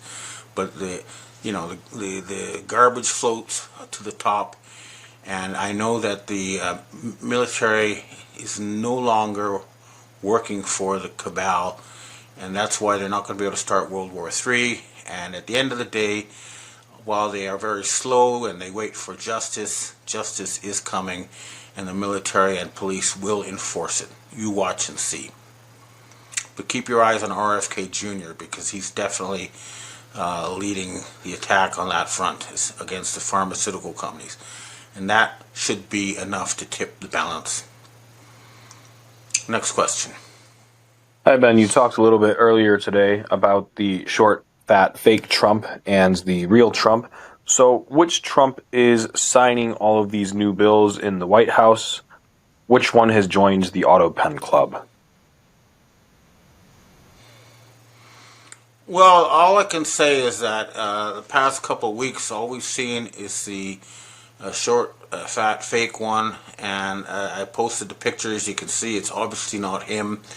I don't know what's happening to the one that lied with the U.S. Space Force, but I'm guessing that he is in Mount Cheyenne and he's waiting for this whole business to blow over and let these people kind of shoot themselves in the foot, and that's why we're not seeing action on that front at this point. I also understand that the real commander-in-chief is waiting for the final deal on the new financial system, and so he's basically standing by, and while he's doing that, the fake ones are doing their last-minute desperate Hail Mary attempt to start World War III, but it's not going to work. Next question. Evan, we have our last question for today. Why do you keep insisting Canada will be on the top because the U.S. is bankrupt? This doesn't seem to be true. Canada is the most bankrupt country in the world, the highest debt to GDP, highest taxation, lowest nutrition, most Canadians since Trudeau took office, and the only country that has no gold reserves. Nothing. Plus a complete shutdown of the extraction of resources. Canada is the one without a way out, not the United States. Canadians are literally poor. I see it. In the United States today, opportunities abound, and the limit is only set by the individual. I don't see that in Canada. The fact is that if you take GDP numbers, which is where you divide the total GDP by the population, the United States looks a lot richer. That's because if Bill Gates walks into a coffee shop, suddenly everybody in the coffee shop is a multimillionaire, but he's buying all the coffee and nobody else can afford any more coffee.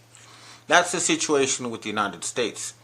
The median income, which is the level at which half the people are below and half the people are above, in the United States is something like $30,000 a year. It's just barely scraping along at poverty level. That's where most actual Americans live. In Canada, the median income, where half the people are below and half the people are above, is much higher. But having said all that, Canada and the United States both need a complete change of government. The Bank of Canada will be nationalized again, and the fact is that Canada has huge amounts of resources relative to its population, and together with the brothers and sisters from the United States, I think together we both need regime change. We both need together to build something new from scratch and not subject one to the other.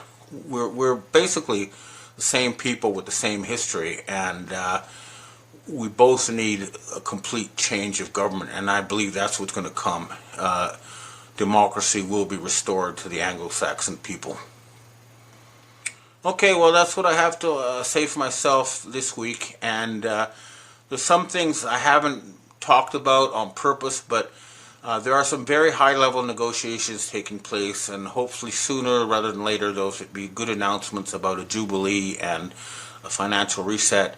Keep your fingers crossed, knock on wood, we're almost there, but I'm not going to give dates because they come and go, and this has been a very long process, but some serious moves are happening, and hopefully soon we'll have something we can tell everybody. Well, thanks for tuning in. I hope to see you. Hello. Hello, this is Benjamin Fulford speaking on March 22nd. Hi, Ben. If there was to be a jubilee and a redistribution of assets, and if every person received a larger sum of money in their bank accounts, could that be a problem as far as there would be no material incentive to work, which would cause negative consequences for economic growth and productivity, and probably move us into somewhat of a socialist society? Are you concerned about this? No, because this is not what the elite were proposing, which is basic income. What this is a one-off deal. So you end up owning your own residence, so you won't have to pay rent. And if you had a mortgage, it'll be canceled, so you won't have to pay your mortgage. You won't have to pay taxes. But it's a one-off deal. If you want to buy groceries or buy beer or something, you're going to have to work. The welfare will be deliberately set at the very bare minimum of survival so that people have an incentive to work. In other words, if you want to drink beer or take a holiday, you got to work. And because sitting around depending on government money is a soul-destroying thing, and we don't want that. And the other thing, of course, is that this will be planned in such a way as that any redistribution will be closely in line with the real world. So there won't be inflation. It'll be designed so it won't be inflationary. But remember, it's not a permanent welfare state. It's a one-off return of stolen property. That's all it is. And that would be like a spark to set off an incredible economic boom. This was what happened in Japan, for example. After World War II, they redistributed all the farmland, which is owned by a few elite oligarchs. And what happened as a result was decades of double-digit economic growth, and everybody was middle class, or most people were. And this only ended when they forced the Japanese to submit again to control by the Khazarian mafia. But anyway, it's just not, it's a one-off deal. It's not a permanent welfare state. Next question. Hey, Ben, I've been watching multiple documentaries about reptilians. It seems that cameras glitch when the shape-shifting beings appear. It looks like any world's parliament has a few of these animals within. How is it possible that only one Dutch MP has exposed this? Why are they hiding this matter? You know, extraordinary claims require extraordinary proof. I have personally met so-called, and we've seen with my own naked eyes, so-called reptilians like George Soros or a few others. But the point is, they just look like ordinary human beings to me. And I think the reptilian thing is more of a metaphor for the members of the Khazarian mafia, the group that practices human sacrifice and carries out secret control. But as far as I can tell, these are actual human beings and not shape-shifting aliens. I have not found credible evidence for this. Do you believe that instead of these people maybe being reptilian, that there's some sort of demonic presence among them? You refer to the Khazarian mafia as being Satanists. I have seen people who appear to come under remote control from some sort of like thought forms or some kind of entities that are able to hijack human beings and take them over. That I have seen with my own eyes, and that's real. So I think when the Catholics refer to fallen angels, they're referring to some kind of thought forms. And I was told this by Pentagon people too, that are capable of hijacking humans. That is real and needs to be investigated further. And I think the exorcisms of the Catholic Church are actually a battle against such entities.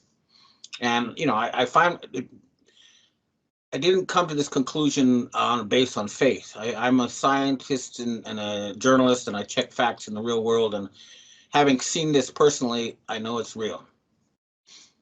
Okay, next question. Oh, one last thing. When I see these people, often their pupils turn entirely black. I've seen that. Okay, next question. Hi, Ben. We have our last question for today. It seems the Democrats that want to destroy this country will not give up power without significant fight. do you expect the Biden, aka Obama administration, to pull another worldwide crisis to steal the election yet again? If so, do you expect them to try and take it via health, blue beam, or solar flare route? Well, they're already, printing out money like crazy to hire foreign criminals and bring them into the United States to help protect them from the American people. So that's something they're up to. And as I mentioned in my talk, they're definitely planning some sort of massive blue beam type mass casualty event for Central America around April 8th. So we need to fight and stop them before that date, if possible. And I'm certainly doing everything I can, and I know a lot of other people are too, and I know the military white hats are with us, so we should be able to stop this.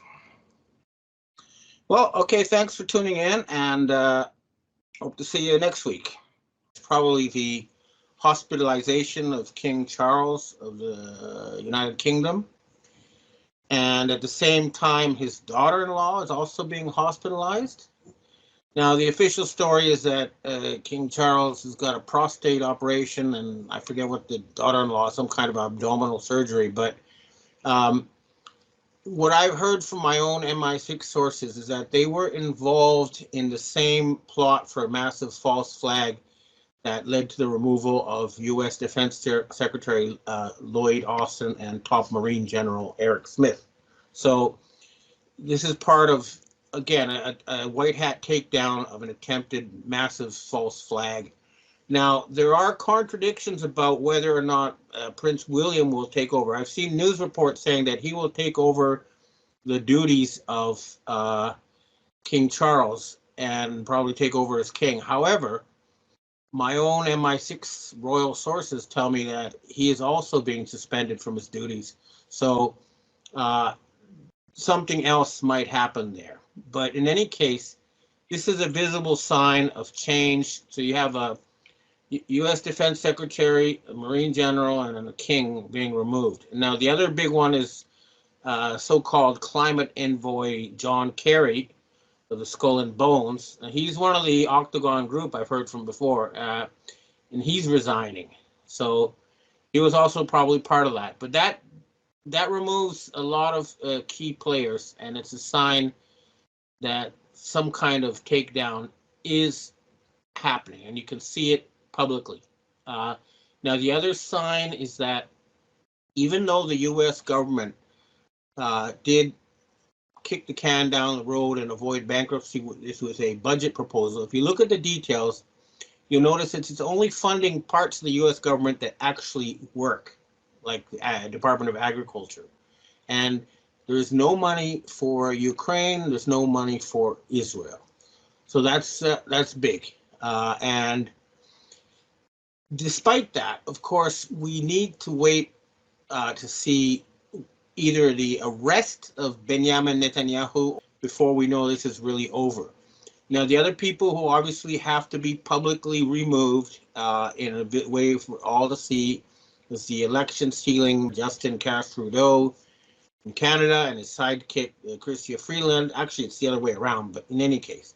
Victoria Nuland at the U.S. State Department was one of the architects of this big Ukraine fiasco, together with Bill Gates, and Klaus Schwab, and these other people are still there. So it's not over, but clearly something is happening. Now, the other thing I hear, last week I did some reporting in real world, and I met a North Korean envoy, someone who's representing the North Korean regime, and they told me a few interesting things. The first one is that they are not going to start a war. They understand that they're dealing with a wounded lion, and that even a wounded lion, they're referring to the current U.S. regime, of course, can cause a lot of damage. And the obvious, and that's what they're doing. So they're not going to, if you see some kind of missile attack blamed on North Korea, it won't be North Korea. It'll be the Khazarian mafia trying to start World War III and blaming something on North Korea. Now, The other thing they told me is that their intelligence indicates that a single Aegis-class U.S. destroyer or ship has the technical capability of shutting down all wireless communications all over the planet simultaneously. So there is the technology there to completely shut down at least the wireless part of the internet. And they think that it might happen. So this is what I got from the North Koreans. Now, my own view, I've interviewed survivors of North Korean concentration camps, and I've talked to a lot of people about this over the years. And personally, I think it's actually, despite all the propaganda against them, a better regime than the one in South Korea. Because the one in South Korea was basically wiping out the population. They have the lowest birth rate on Earth, and this is deliberate. They're being sterilized and neutralized, and the men are being feminized. And if you cannot have children, then your society is not functioning. This is the same thing with China. The current regime, the current way they're managing their social economic system is contrary to life, because women don't want to have children in the current environment. That means some kind of very fundamental reset is going to take place. Now, on that end, I also talked to a very senior Asian royal last week. It's actually still this week, sorry. But I got some information about what the BIS people, the current controllers of the world financial system, are doing. Now, the fact is that Asian royals have always been involved in the Federal Reserve Board in coordination with European royals. It's always been that way at the highest level. Now, what I'm hearing is that the Asians who control the US dollar outside of the United States, basically the euro dollar, have been systematically gathering up all the dollar bills that have been printed that are located outside of the United States, and they have been destroying them, and have actually printed out a replacement currency. And according to this source, I'm just telling you what this source, who is a senior royal, told me, is that something will happen in March. And that fits in with the Fed unwinding all its support for banks also in March. So let's see if something happens in March. Now, the other indication that something is happening is that the Japanese 10,000 yen bill, which is the equivalent of a US $100 bill in terms of how it's used, is being replaced in July. That's in the newspaper. That's public announcement. So some kind of financial event is being planned. However, according to their version of what they want to do, is they're going to cancel all debt on a country level. So, all debts held by governments will be, wiped off the slate. But they don't have such a plan for individuals or corporations. Instead, their plan is to pump out and hand out lots of money to lots of people. I don't know if I agree with this, but this is what they are doing. And these are the people who control the BIS and the whole Basel business. So if we want to have a real Jubilee, we're going to have to still fight, and force them to cancel private personal debt as well as a one-off thing. And that's not there yet, but this is what direct sources are telling me. Now, the other thing is, I've also been in communication with the Iranians. The British, wanted to reach some sort of peace with Iran over the shutting off of the Red Sea and stuff. But the Iranians do not want to talk to the British or the West until they prove with their actions on the ground that something has changed. So again, Netanyahu has to go. That's like a non-negotiable thing. And the Iranians also attacked Mossad headquarters in Iraq, I believe it is, in Erbil, and then also in Pakistan. Now, this is the terrorists, ISIS, the Israeli Satanic Intelligence Service, and all these other Al-Qaeda. These are all Western fronts, and they attacked them because it's not actually an attack officially on a government. So it's not a reason for war. You see, they're very clever because they're pretending that the West pretends that ISIS is some kind of Islamic thing that has nothing to do with them, when in fact they call the shots. But if it's ISIS attacked, they can't say, hey, you're attacking the USA. So it was a very clever move, and the Pakistani terrorists too were hit, and the Pakistanis hit back. But again, it's not going to lead to World War III. Things are being calmed down, so that's an interesting development that I've kept my eyes on. I mean, just quickly check my notes.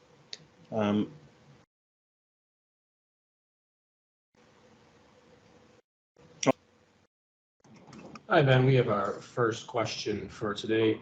You mentioned that Japan earthquake in Ishikawa Prefecture was done using electromagnetic weapons ordered by Rear Admiral Karl Lati. From my research, the quake was 10 km deep, just like Dunn's cleanups, but the White Hats wouldn't do any kind of demolition, which would hurt civilians. So I took it that the Cabal blew up their underground facilities to damage Japan for not obeying orders, just like they did for 3.11 Fukushima. Well, it was the Maeda clan based in Ishikawa Prefecture where they were pushing for the removal of the current emperor, and this was an attempt to say, no, we want to have our puppet as the symbolic head of state of Japan. That's why they were attacked, according to my own actual on-the-ground sources. And it was not an underground nuclear weapon like Fukushima. It was a directed energy weapon. And yeah, Admiral Lacty will be charged with war crimes for that. You can't look, it's a war crime, and it needs to be punished as such. Otherwise, we're not the White Hats.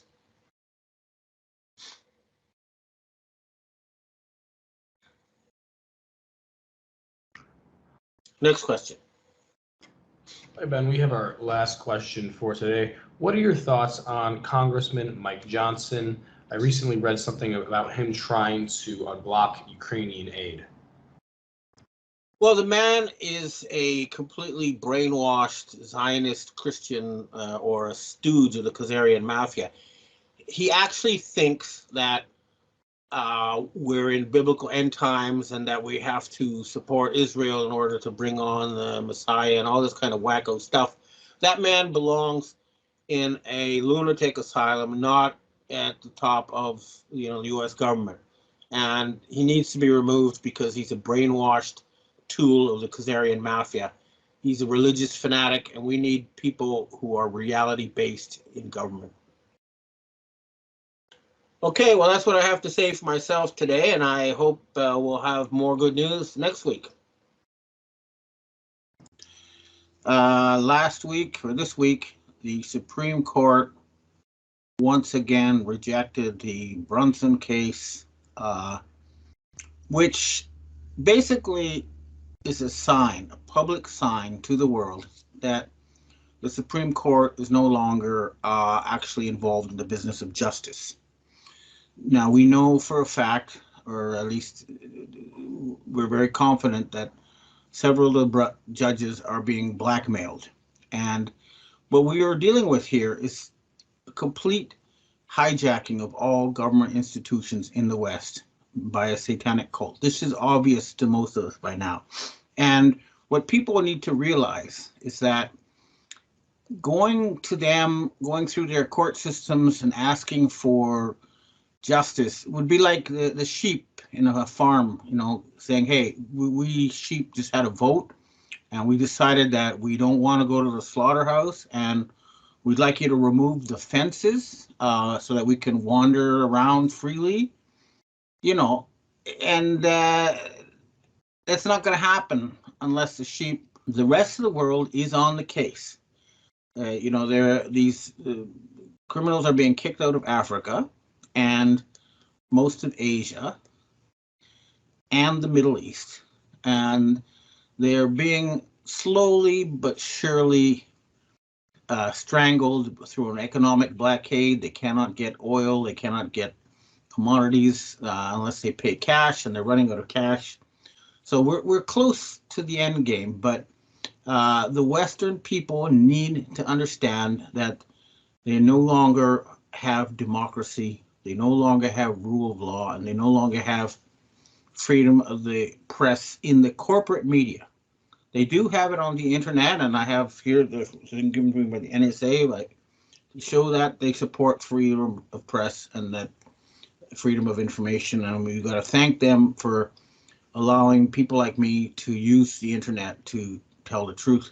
But we need to go further now. It's time to end this show, and the sooner the better.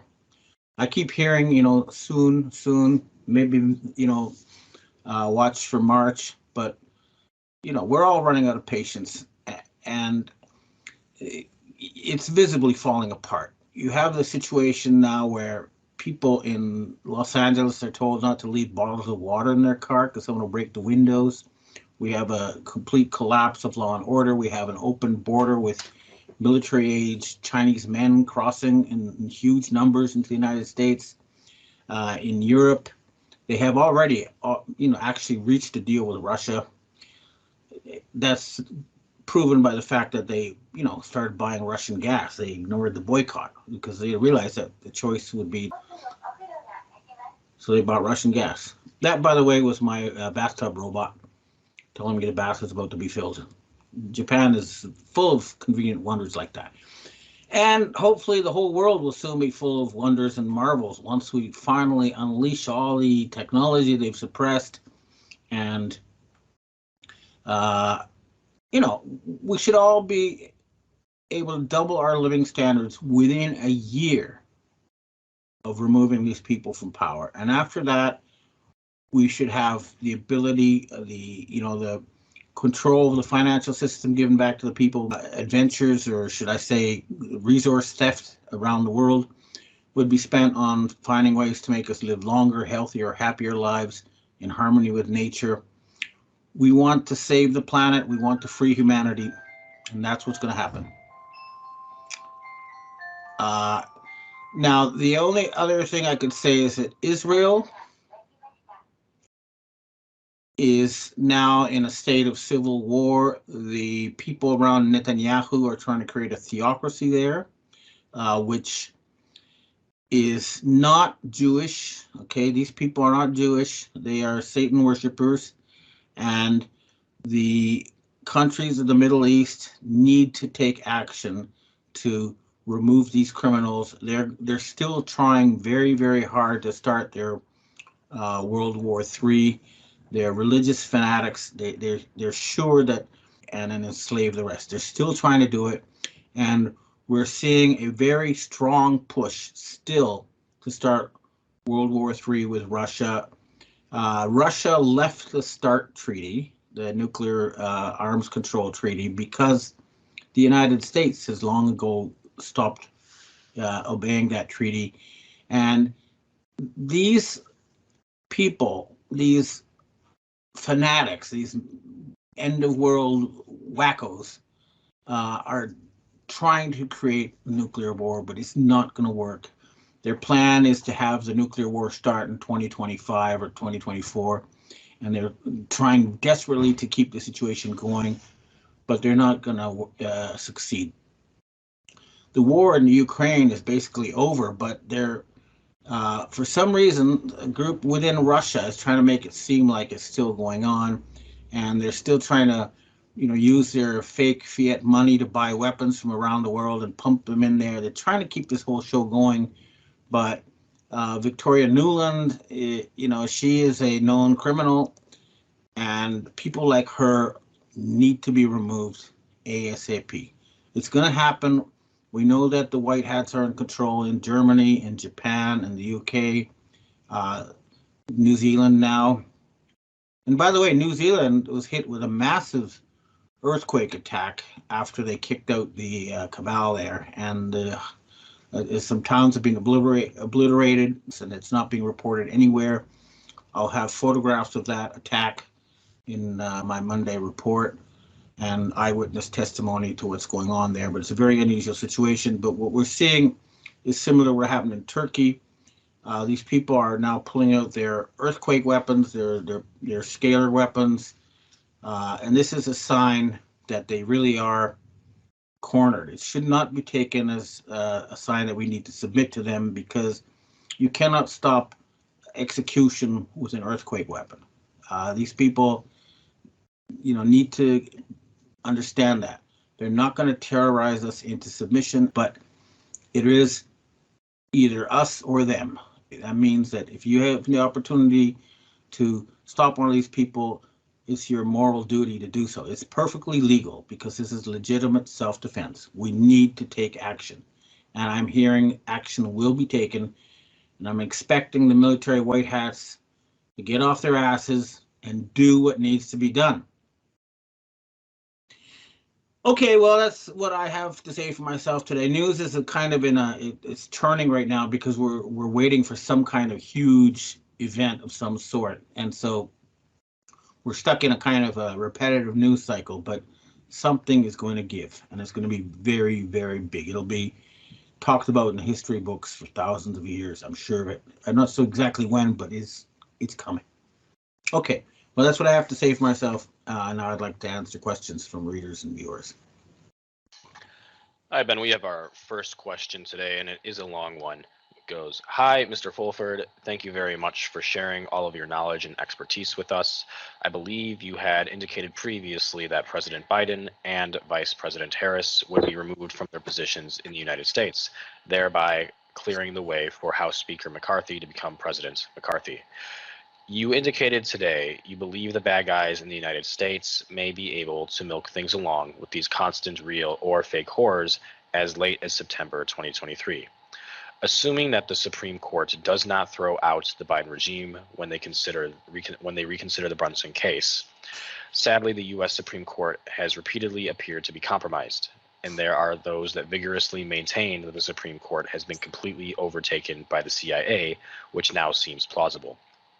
With these circumstances in play, is it your understanding that Biden and Harris will still be removed before the official end of their term? Is it your understanding that presidential nominees for the U.S. 2024 election will be Joe Biden and Donald Trump? Is the real Donald Trump still safe? Do you believe the Octagon Group will make the decision as to who serves the U.S. president in 2024, as they apparently did in 2016 and 2020? Who are the members of the Octagon Group? Are they connected to the Committee of 300, the 13 bloodline families, or the World Economic Forum? How, if at all, are these entities related? And do you believe that Jared Kushner is trustworthy? Thank you for your valuable insight." Wow, that's a lot of stuff to go over. But now I was told by my, white hat military sources that Biden and Harris would be removed.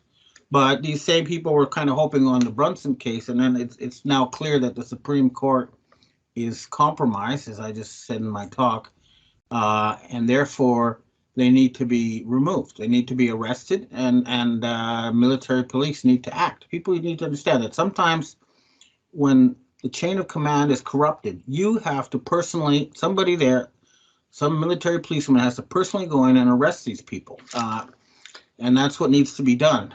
But it is a war, and they are trying to create a fake Joe Biden versus fake Joe Trump show for 2024, and it's up to us to make sure that they don't last that long, because if they do, they'll just keep trying to start World War III, and they have no vision for the future of the planet. They have no plan. Their only plan is to stay in control. These people have to be removed.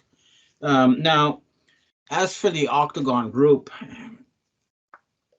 it's hard to come up with good information about these people, but I think it's fair to say that the head of the Red Cross is a member, the Swiss president, Klaus Schwab.